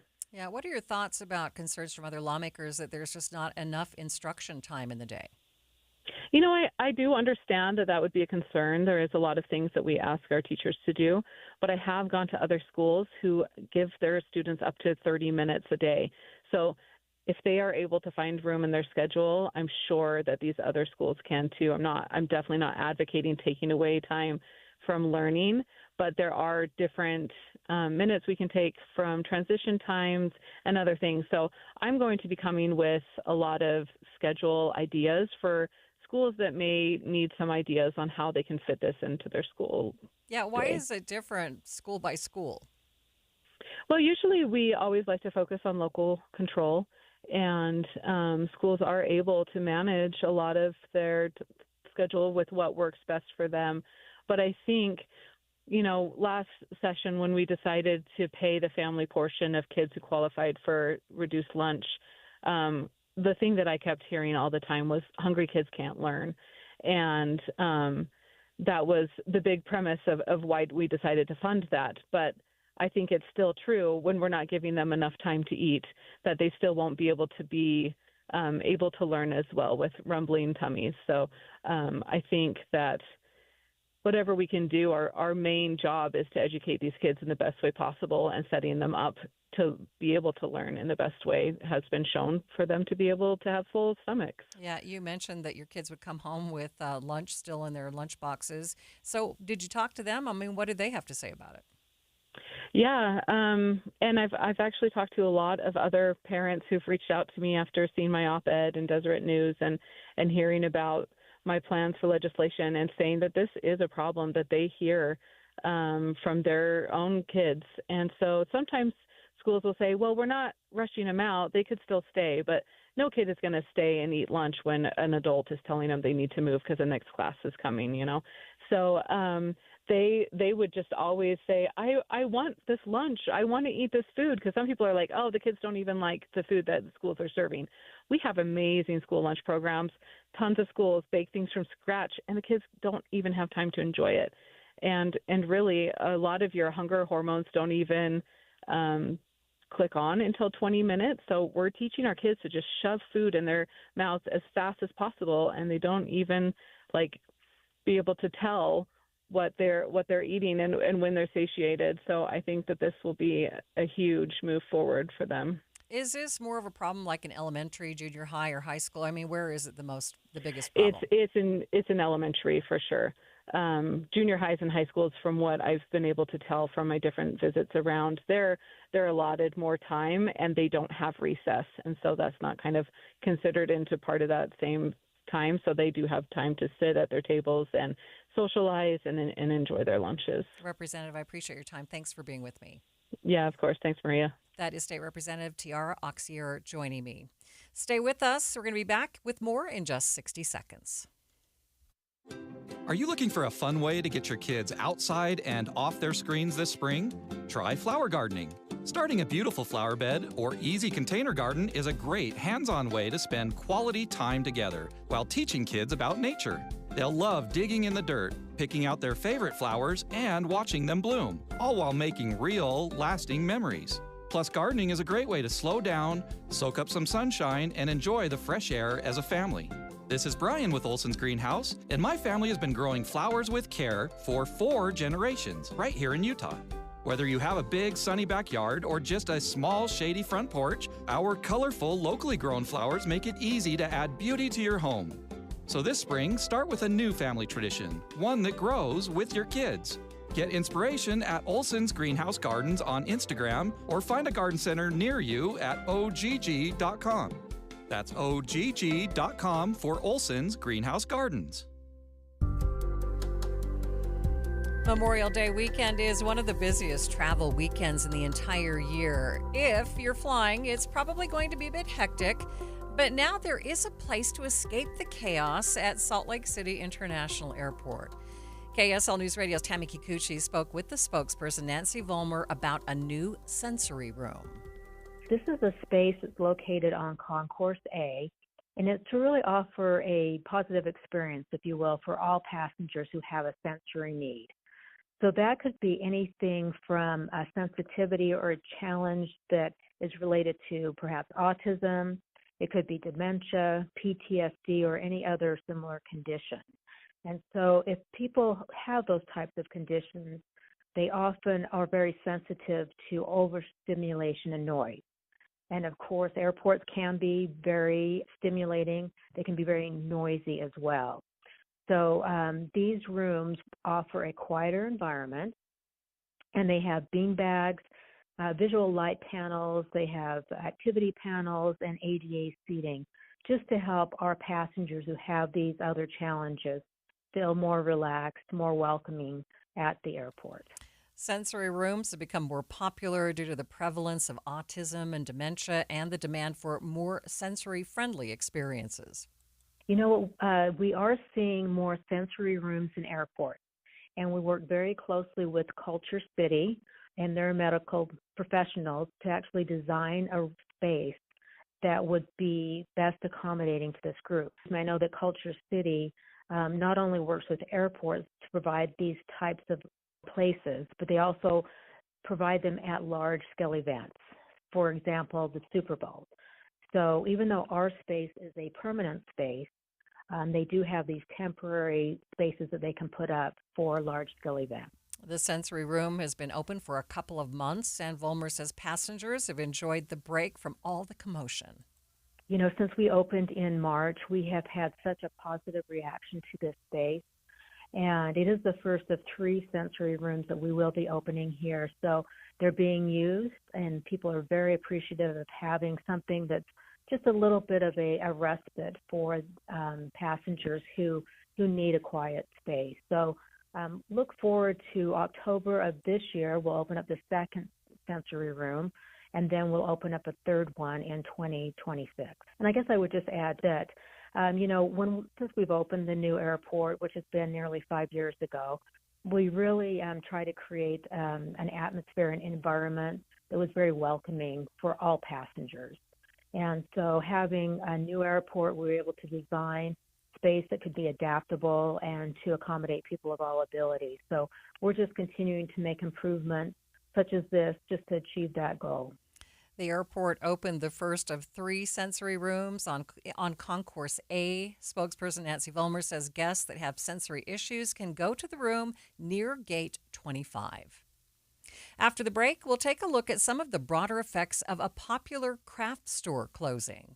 But first, let's get a look at traffic. Traffic brought to you by Mountain America's Homegrown Home Loans. Ricky? Early onset delays southbound I-15 as you go at the South Interchange to about 90th South Sandy, and then heavy delays southbound on I-15 due to a new accident near 5th East American Fork, blocking a left lane, backing traffic through Lehigh, and still seeing heavy and slow traffic southbound I-15 between Spanish Fork and Santaquin. See American Mosaic. This outdoor patriotic show combines talents of Jenny Oaks Baker, Family 4, Kurt Bester, Jason Wright, Ben Lomu, BYU folk dancers, and more.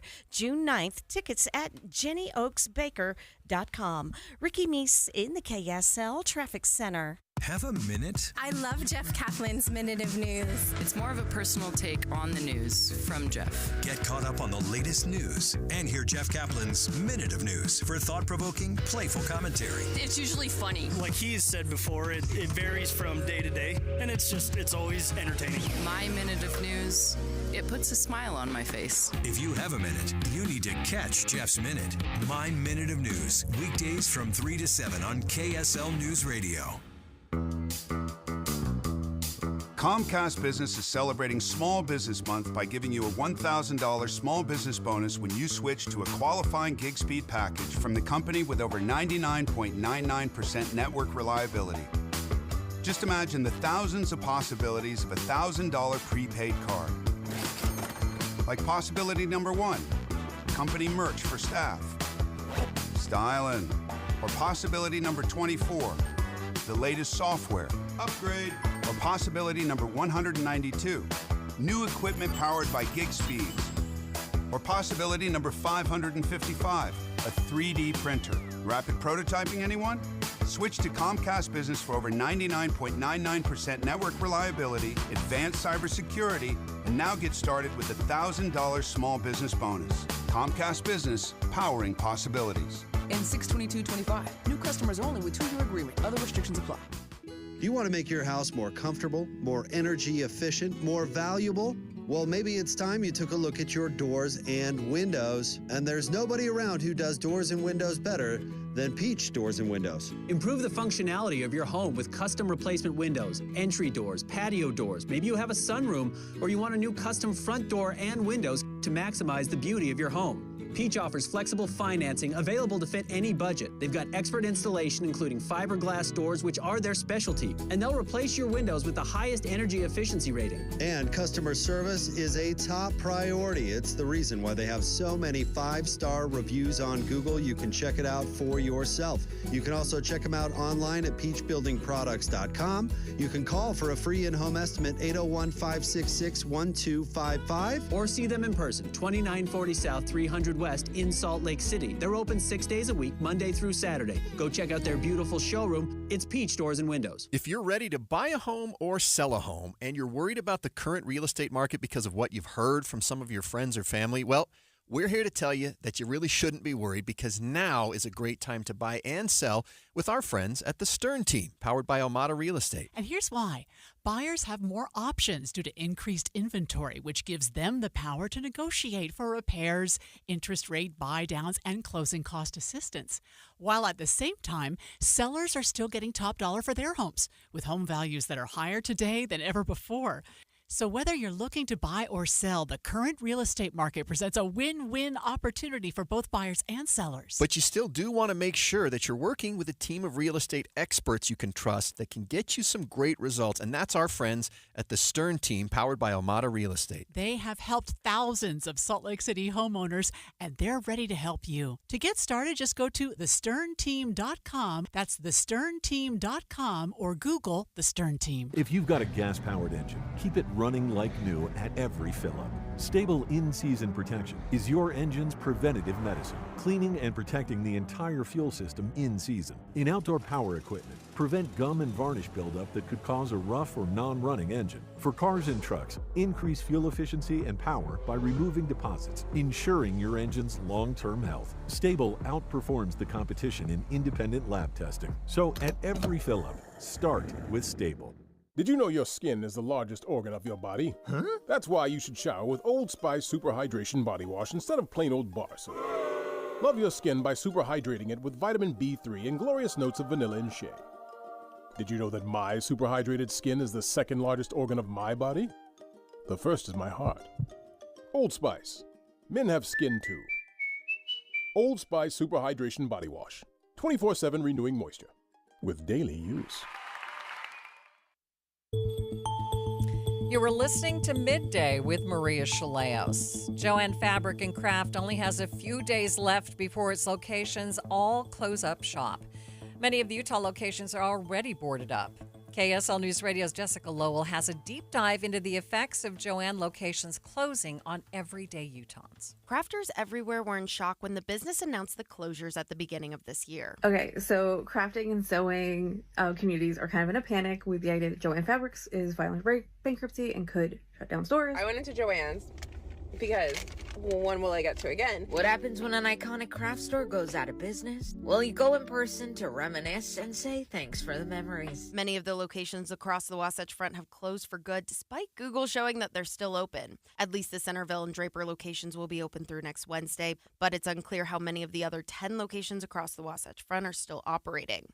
The company opened in 1943, and for many decades, it's been a place where crafters get fabrics for everyday apparel, quilting, costumes, and cosplaying. There's a lot of nostalgia with it. When I first started sewing as a kid, I remember that my mom would take me to Joann's and we could kind of sit and look through the pattern books. Delaney Dangerfield is the owner of Salt Lake Society, a local fabric store with a focus on apparel and classes. She started sewing when she was 9 or 10 years old. In 2020, she opened her shop to share her love with the community. I met Delaney in her shop. Right now, she has out summer textiles. Walls are covered in fabrics of all colors and with a wide variety of designs like florals, stripes, checkers. There's a room full of notions, a wall of modern patterns and zippers in every color. And another room that acts as a workspace full of tables and sewing machines where she teaches classes for both beginners and more advanced sewers. Despite her wide range, Dangerfield says Joanne filled a certain niche for beginners looking to get their feet in the door. Especially for beginners that are just starting out, there's, you need to plan on making mistakes. And sometimes it is really nice to just have kind of a cheaper fabric to work with. I think Joanne's did fill a very specific niche with kind of folks who just want to do, the occasional craft project or sew a costume. And I'm not sure who will take up that torch because I know that, it filled a niche that I can't fill. So where did Joanne go wrong? The company first filed for bankruptcy last year and less than a year later filed for bankruptcy again. Many point fingers at the private equity firm that bought the company in 2011, but things only started to go downhill for Joanne in the last few years. During the pandemic, the company had a boom. It was a Fortune 1000 company for 2 years. If Joann's had stronger sales, then they would have been able to repay that debt. And the company would, still be thriving, and Leonard Green would be happy, and the bank would be happy, and all the customers of Joann's would all be happy. That's Ben Iverson, a finance professor at BYU with a specialty in financial distress and bankruptcy. He says Joanne took on the brunt of the debt during a leveraged buyout. So what's happening here is the private equity firm, they come in and they want to purchase the company. Now, Joanne at the time didn't have any debt at all. So if you want to buy the whole company, it requires a whole bunch of cash, because what you have to do is buy all the shares of that company from all the public shareholders.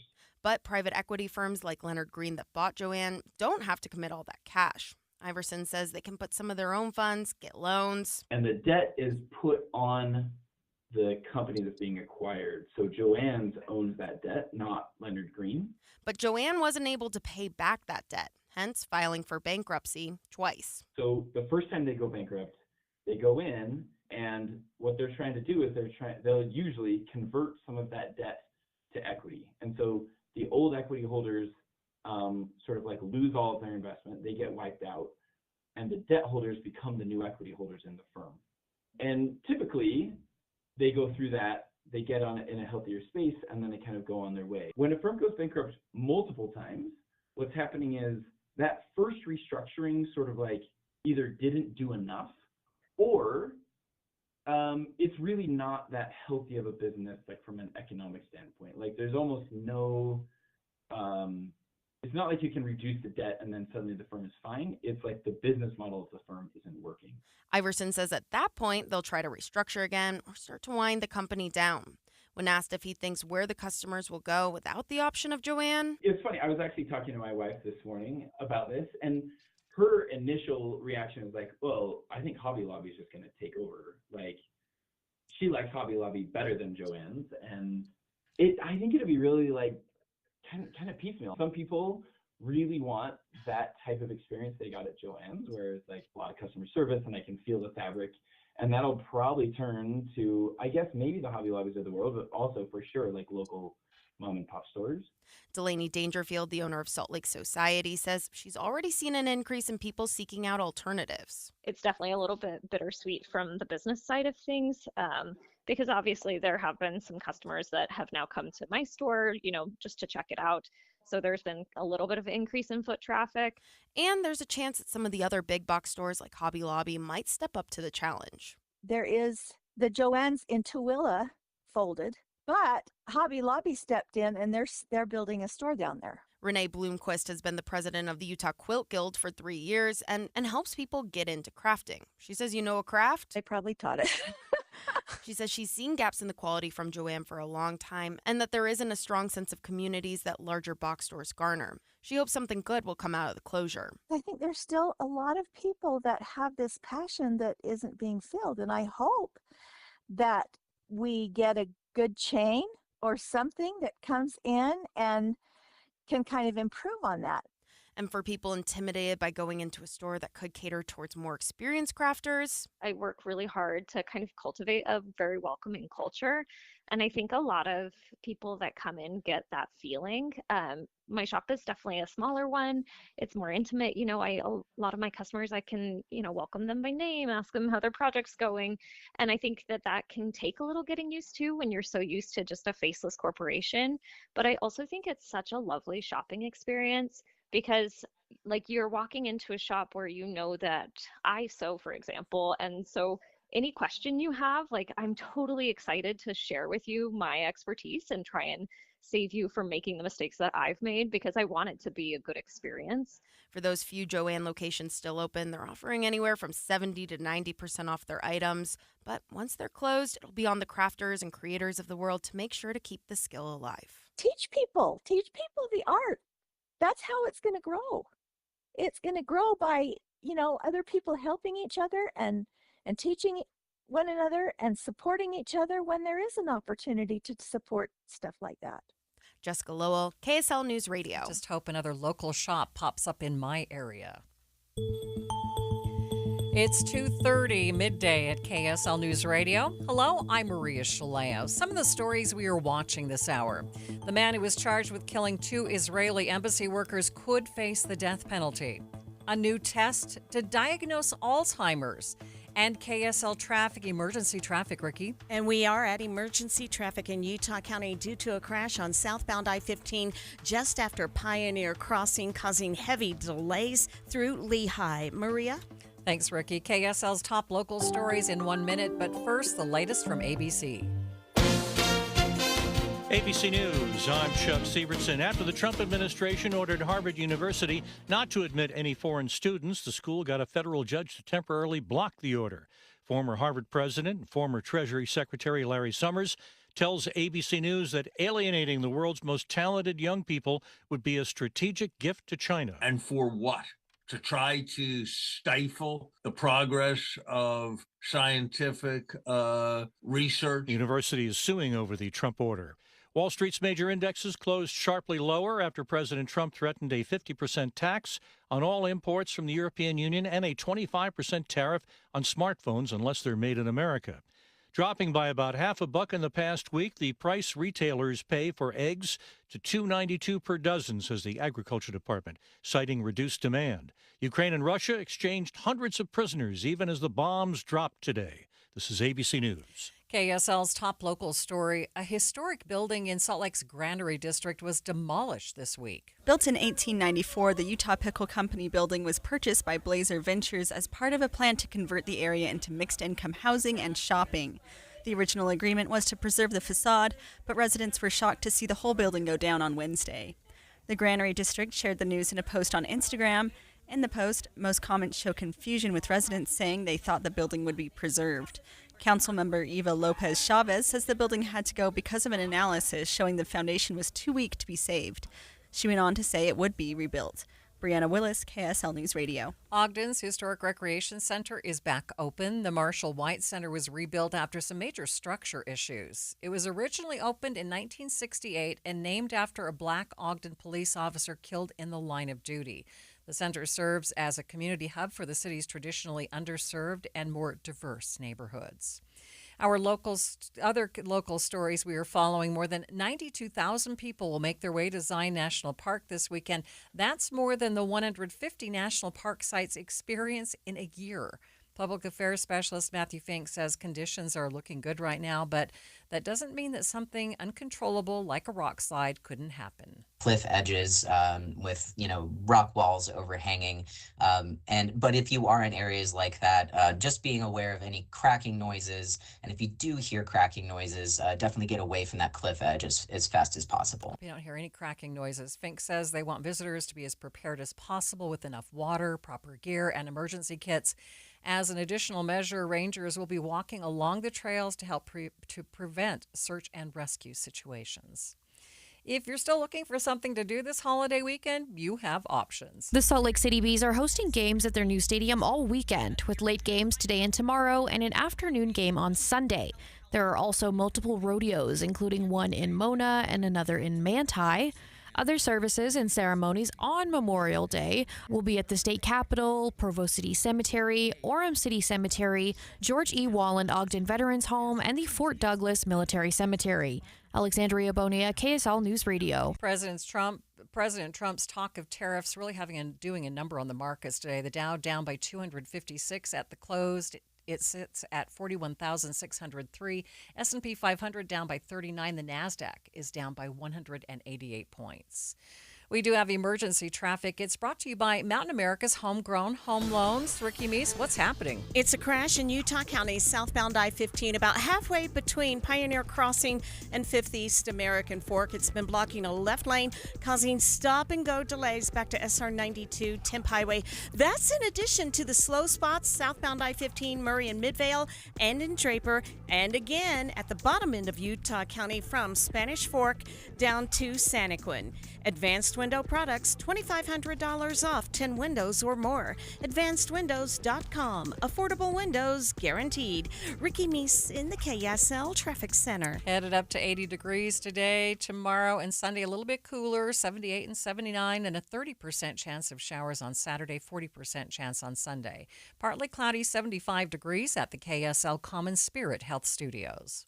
The source is where we get our news matters. When you listen to Utah's Morning News, we want you to feel the stories are important to you and trustworthy. This is Amanda Dixon. And I'm Andy Farnsworth. Join us weekday mornings on KSL News Radio. If you've got a honey-do list with electrical, plumbing, heating, or air conditioning projects on it, Any Hour Services can help. Call Any Hour Services, electrical, plumbing, heating, and air. AnyHourServices.com. Did you know your skin is the largest organ of your body? Huh? That's why you should shower with Old Spice Super Hydration Body Wash instead of plain old bar soap. Love your skin by super hydrating it with vitamin B3 and glorious notes of vanilla and shea. Did you know that my super hydrated skin is the second largest organ of my body? The first is my heart. Old Spice. Men have skin too. Old Spice Super Hydration Body Wash. 24/7 renewing moisture. With daily use. This is the story of the one. As a lineman, he does whatever it takes to keep the power on in his community. And he wants a partner like Grainger who does the same. Grainger offers the professional-grade products he needs, from voltage detectors to harnesses to hard hats, plus fast, dependable delivery, so he can rise to every challenge. Call 1-800-GRAINGER, click Grainger.com, or just stop by. Grainger, for the ones who get it done. Behold, 'tis I, Queen Trustworth, sentinel for seniors amongst the Knights of Scamelot, here to give thee warning. Scams and fraud are on the rise in Utah, and seniors are especially under siege. Be wary of unsolicited texts, phone calls, and salespeople asking for personal or financial information, and never send money to someone thou hast only met online. If thou hast doubts, talk to someone thou trusteth and get educated at scams.utah.gov. You are listening to Midday with Maria Shilaos. Security has been ramped up in the nation's capital following a deadly shooting this week. On the Start Here podcast, ABC's Stephen Portnoy goes in depth on the death of 2 Israeli embassy staffers. Our Jewish community must feel safe. What we saw last night was disgusting. We have the sad duty of starting this Friday with the double murder that happened here in Washington the other night. A young couple, a man and a woman employed at the Israeli embassy, were gunned down outside the Capitol Jewish Museum. The victims were 30-year-old Yaron Lashinsky, a researcher in the embassy's political department who had lived in Israel since he was 16, and his 26-year-old girlfriend, Sarah Milgram, who worked in the public diplomacy section. The young man purchased a ring this week with the intention of proposing to his girlfriend next week in Jerusalem. The shooting happened just after 9 p.m. Wednesday. The couple was leaving a reception for diplomats and young Jewish professionals. They were shot at close range with a pistol, multiple times. Surveillance footage allegedly showing the suspect shooting the couple in the back, then continuing to fire after they fell to the ground. The alleged gunman, 31-year-old Elias Rodriguez, was seen pacing in front of the museum, and eyewitnesses say afterward he went into the lobby appearing disheveled and shaken. I was worried for him, thinking, he might have experienced something. I was trying to comfort him, and my friend offers him some water. They say he asked for police to be called, and when police arrived, Rodriguez willingly surrendered. He reaches into his backpack and pulls out a keffiyeh and says, "I did it. I did this for Gaza." Officers handcuffed him and led him out the door as he said this. So let's turn to ABC's chief investigative reporter, Josh Margolin. Josh, what have we come to learn about the suspect in this case? There's a picture that's developing. It's not somebody that had some sort of a criminal background. We know this is somebody who had a job. He flew to Washington from his home in Chicago. And we are contacting his employer and trying to figure out what the nature of his job was. We believe the reason for his flight was related to a conference for his work. Law enforcement is trying to piece together his movements, but right now they don't believe that this was somebody who was just screaming out that I'm about to become a perpetrator of violence.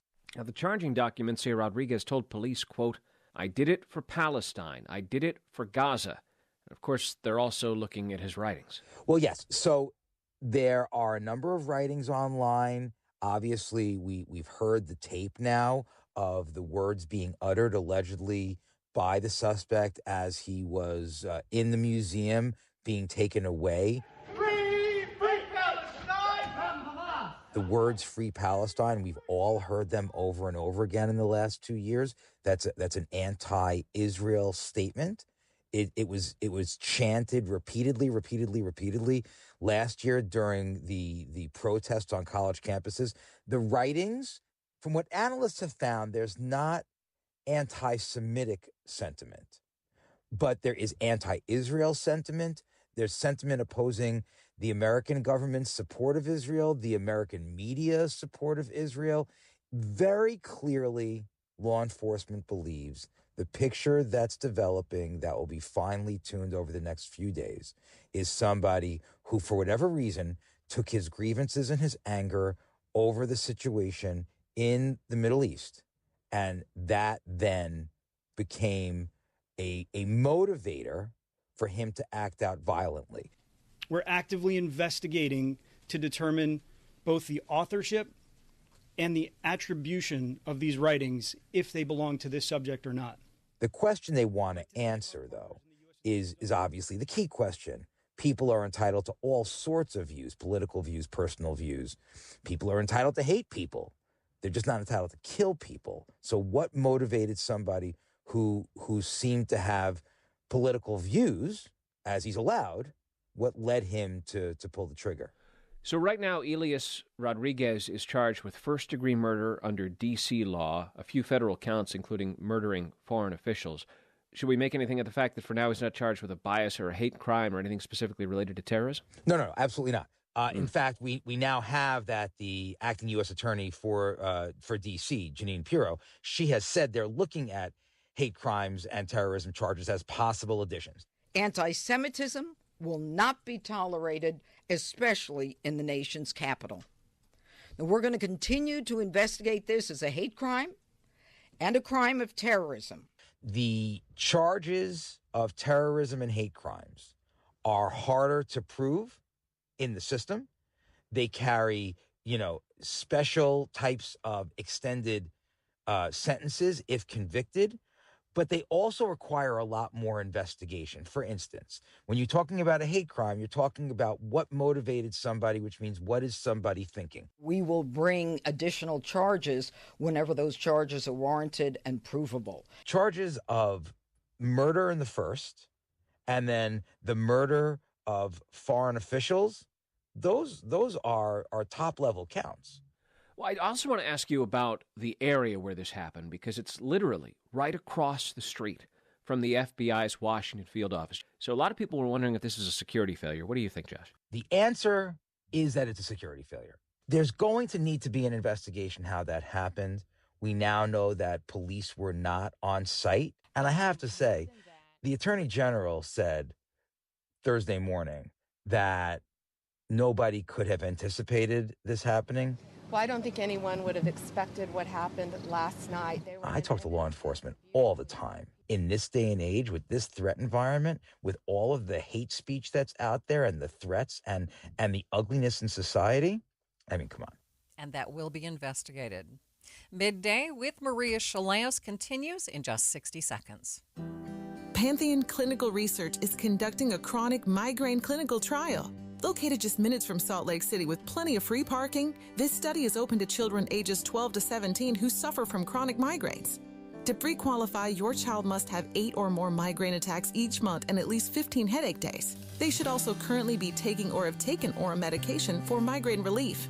All study-related visits, tests, and medications will be provided at no cost. Plus, reimbursement for study-related travel may also be available. As a parent, it's never easy to watch your child suffer. This is your chance to help them find relief. For more information, call Pantheon Clinical Research at 385-281-0550. That's Pantheon Clinical Research, 385-281-0550. Or visit us online at pantheonclinical.com. Again, that's 385-281-0550. Or go to pantheonclinical.com. The Utah chapter of the Alzheimer's Association is excited about a new test that helps diagnose Alzheimer's. The FDA has just approved the new blood test. Executive Director Stacy Culp says this is a very exciting time in the research, treatment, and diagnosis of the condition. Absolutely. Well, this is a very, very exciting time in the field. On our end, from the Alzheimer's Association, this is a big win. It's something that the association has been actively involved in for a number of years, and we've been talking about, the blood testing coming to our communities for the last few years. So this really is finally crossing that finish line of at least getting that initial test approved by the FDA. And honestly, especially for states like ours here in Utah, we have a number of amazing health centers, but for those that are living in the rural areas of the state and the frontier areas of the state, really being able to bring this tool to physicians out in those areas, but also make it an easier and less invasive way for people to initially get a diagnosis is a big win all around. KSL News Radio's Michelle Rowe spoke with Culp. She says an early diagnosis makes a big difference in the treatment of the disease. It's not a single standalone test, but it is a very, very important piece of the diagnostic process. Right now, that's such a big hurdle, and especially with cost. And so I think it's going to make it easier for people to get that initial diagnosis. It's also going to increase the accuracy of the diagnosis. And I think you can see, in the articles that have come out and the statement from the Alzheimer's Association in our 2025 facts and figures, we do know that this has a much higher accuracy rate, 90% and above, than it does at the clinical setting. So the reason why, a couple things, the importance of getting diagnosed, and if it's that early stage Alzheimer's or mild cognitive impairment, that's a critical time to get that diagnosis, because right now we do have 2 FDA-approved treatments that focus specifically on early-stage Alzheimer's and mild cognitive impairment. So it's giving these individuals at the earliest stage of their disease the opportunity to choose if they want to have one of these treatments that is slowing the progression of the disease. So it's really just arming people with more information, but at an earlier stage, which is a game changer. Culp says the Alzheimer's Association is working with doctors and others to address when it is appropriate for someone to be tested. I would say those that are perhaps already diagnosed or have been given a diagnosis and they're further along in the progression of the disease is using us as a resource, reaching out to the Alzheimer's Association. We have a number of information that's available to those and to the caregivers through the various stages of the disease. But we also now know there's things that we can do to reduce our risk of Alzheimer's or slow the progression of the disease, and we call those modifiable risk factors. So there's kind of like a combination of things for those that are further along in the journey of what they can do on their end and kind of who to reach out to for additional information. We're at a tipping point of this disease, understanding the disease in a much better way than we've, ever known in the history of the disease. So the fact that we're at the point of now having a blood test available to help diagnose, that we now have a few initial treatments that are going after the disease itself. It's finally kind of bringing a little sliver of hope to a very difficult disease, a horrible disease, and it's an exciting time, which normally you don't kind of put the word exciting in the same sentence of, Alzheimer's and other dementias, but it is, but we also are doubling down, and we're not putting, lifting our foot up off the gas. The new blood test is approved for people who are over the age of 55 and are having symptoms. For more information, you can call the Alzheimer's helpline at 1-800-272-3900. When we come back, events and activities for the long holiday weekend. But first, let's take a look at emergency traffic. Traffic brought to you by Mountain America's Homegrown Home Loans. Ricky? Trying to get southbound I-15 from the point of the mountain just to American Fork. Really rough right now. We have the accident prior to 5th East blocking a left lane of traffic. That's in addition to delays further south on I-15 going through Payson and Santaquin. We also have graduation delays southbound Highway 89 from the Walmart down to I-84. UDOT construction alert. Plan for heavy holiday traffic this Memorial Day weekend. Delays up to 30 minutes are expected on I-15 in Salt Lake County and in Nephi. Ricky Meese in the KSL Traffic Center. It's been a long winter. Mud, salt, snow, and all that indoor living. Your carpets have taken a beating, and spring is a perfect time to freshen up your home from the ground up. At True Rents Carpet Cleaning, we've been helping Utah families for over 20 years with expert carpet, tile, and upholstery cleaning. Our natural cleaning solution is safe for kids and pets, tough on dirt, and it works. Best part, our quick dry times mean you can get back to living fast. So before you tackle the yard or fire up the grill, start your spring cleaning with clean carpets that look, feel, and smell amazing. Call True Rents today or book online and get a spring into savings offer. Get 3 areas clean for just $119. Perfect for those rooms your family uses the most. Find out more at TrueRents.com. Experience the difference of a deep, effective, natural clean. True Rents. It's not just clean, it's truly clean. Visit us at TrueRents.com. That's TrueRents.com. It's time for the KSL Giveathon. We need your help raising money for sick Utah kids receiving treatment at Primary Children's Hospital. Go to KSLkids.com and donate today. Be a smile maker. An automatic gift each month helps save the lives of children all year long. Sponsored by J&J Garden Center in Layton. A big thanks to other generous sponsors, including the Utah Hyundai dealers, for their amazing support of the kids of Primary Children's. The KSL Giveathon. We can't do it without you. Please give today at KSLkids.com.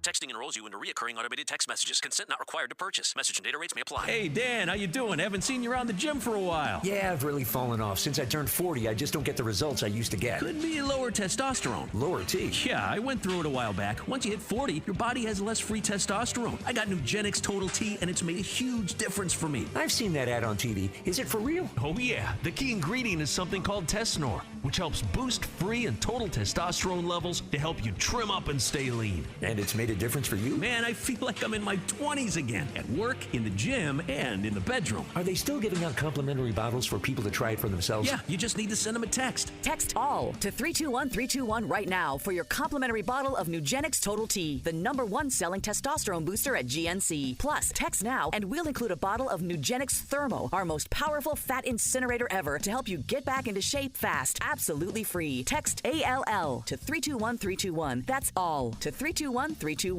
During National Military Appreciation Month, we at University of Maryland Global Campus say thank you to the service members, veterans, and families who dedicate their lives to our country. We are deeply grateful. For over 75 years, UMGC has proudly served the military community, from installations overseas to the communities you call home.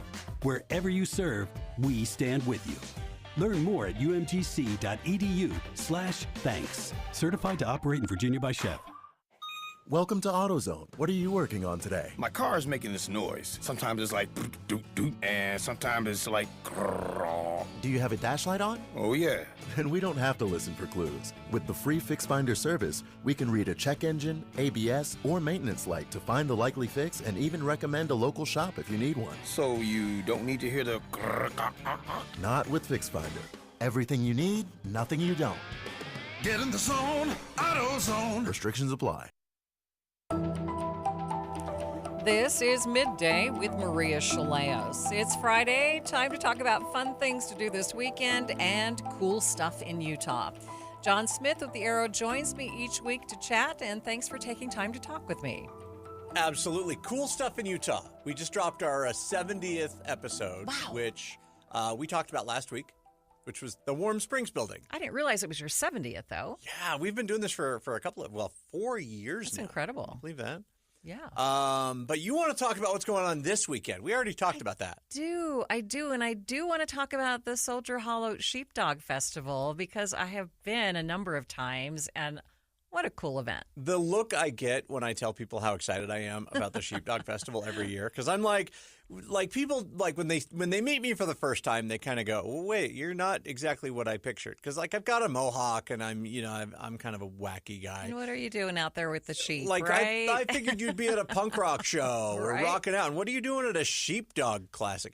But it's so much fun. It is. And I think you really have to go to really get the Sheepdog Festival. I really think you have to sit there in the crowd and watch these amazing animals. So luckily, if you're not sold on it yet, because they do have other stuff, because you get to watch the dog athletes, as they're known, do the sheepdog, but they also have like a petting zoo, and they have ducks. Like they have duck competitions where ducks herd sheep, which is actually hilarious.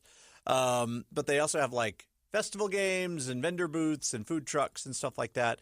And it's up at Soldier Hollow, which is fantastic.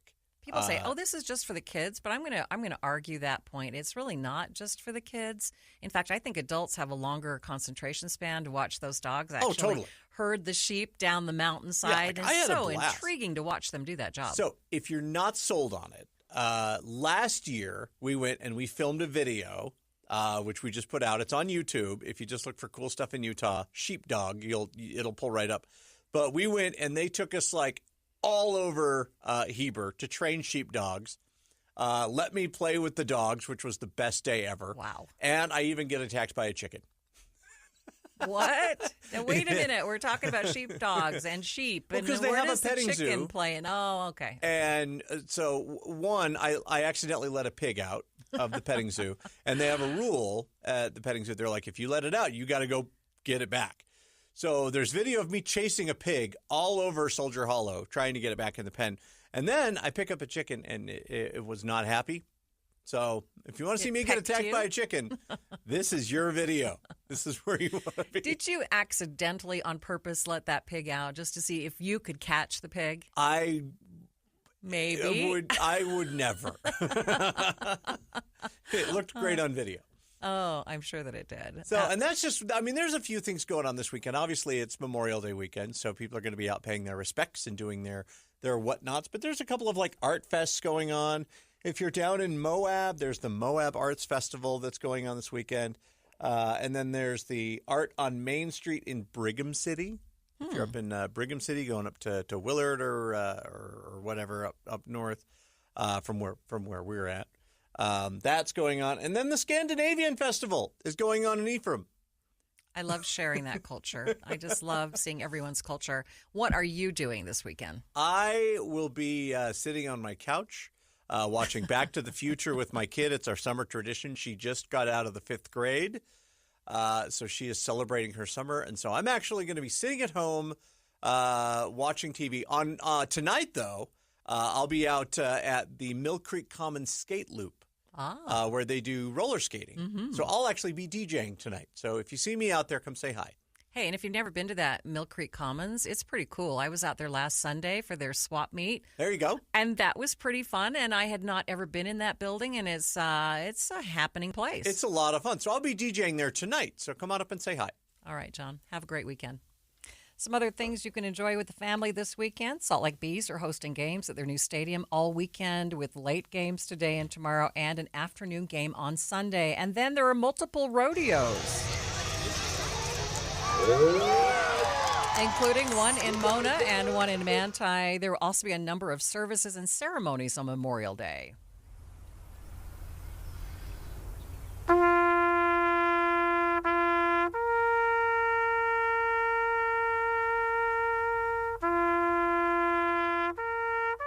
Taps played at Arlington Cemetery by a member of the U.S. Army Band. A bit of trivia. Taps was first played at Harrison's Landing, Virginia in 1862.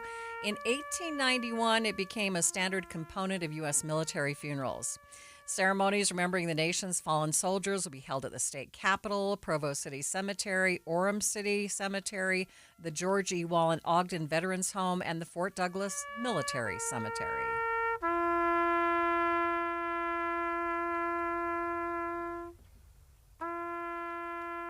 Jeff Kaplan's Afternoon News is coming up next. Jeff is in studio with me now. And what will you be doing for this holiday weekend? Kicking back and relaxing. It's my wife's birthday today. Happy birthday, Heather's Heather. birthday. So we're going to be, hanging out with the grandkids tomorrow and celebrating. So that's the only thing on tap. Otherwise, kick back. This is my planting weekend. This is where I go crazy and plant all the things. And the greenhouse show.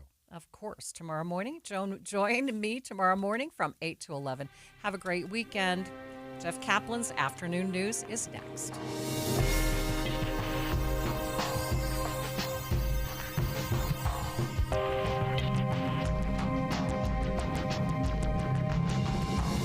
KSL FM Midvale. KSL Salt Lake City. From the KSL Common Spirit Health Studios, this is KSL News Radio. Utah's news, traffic, and weather station.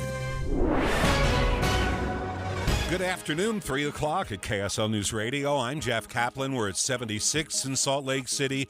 KSL's top story, Utah's public universities and colleges are finalizing the budget cuts demanded by lawmakers, and it looks like some Utahns are going to be losing their jobs.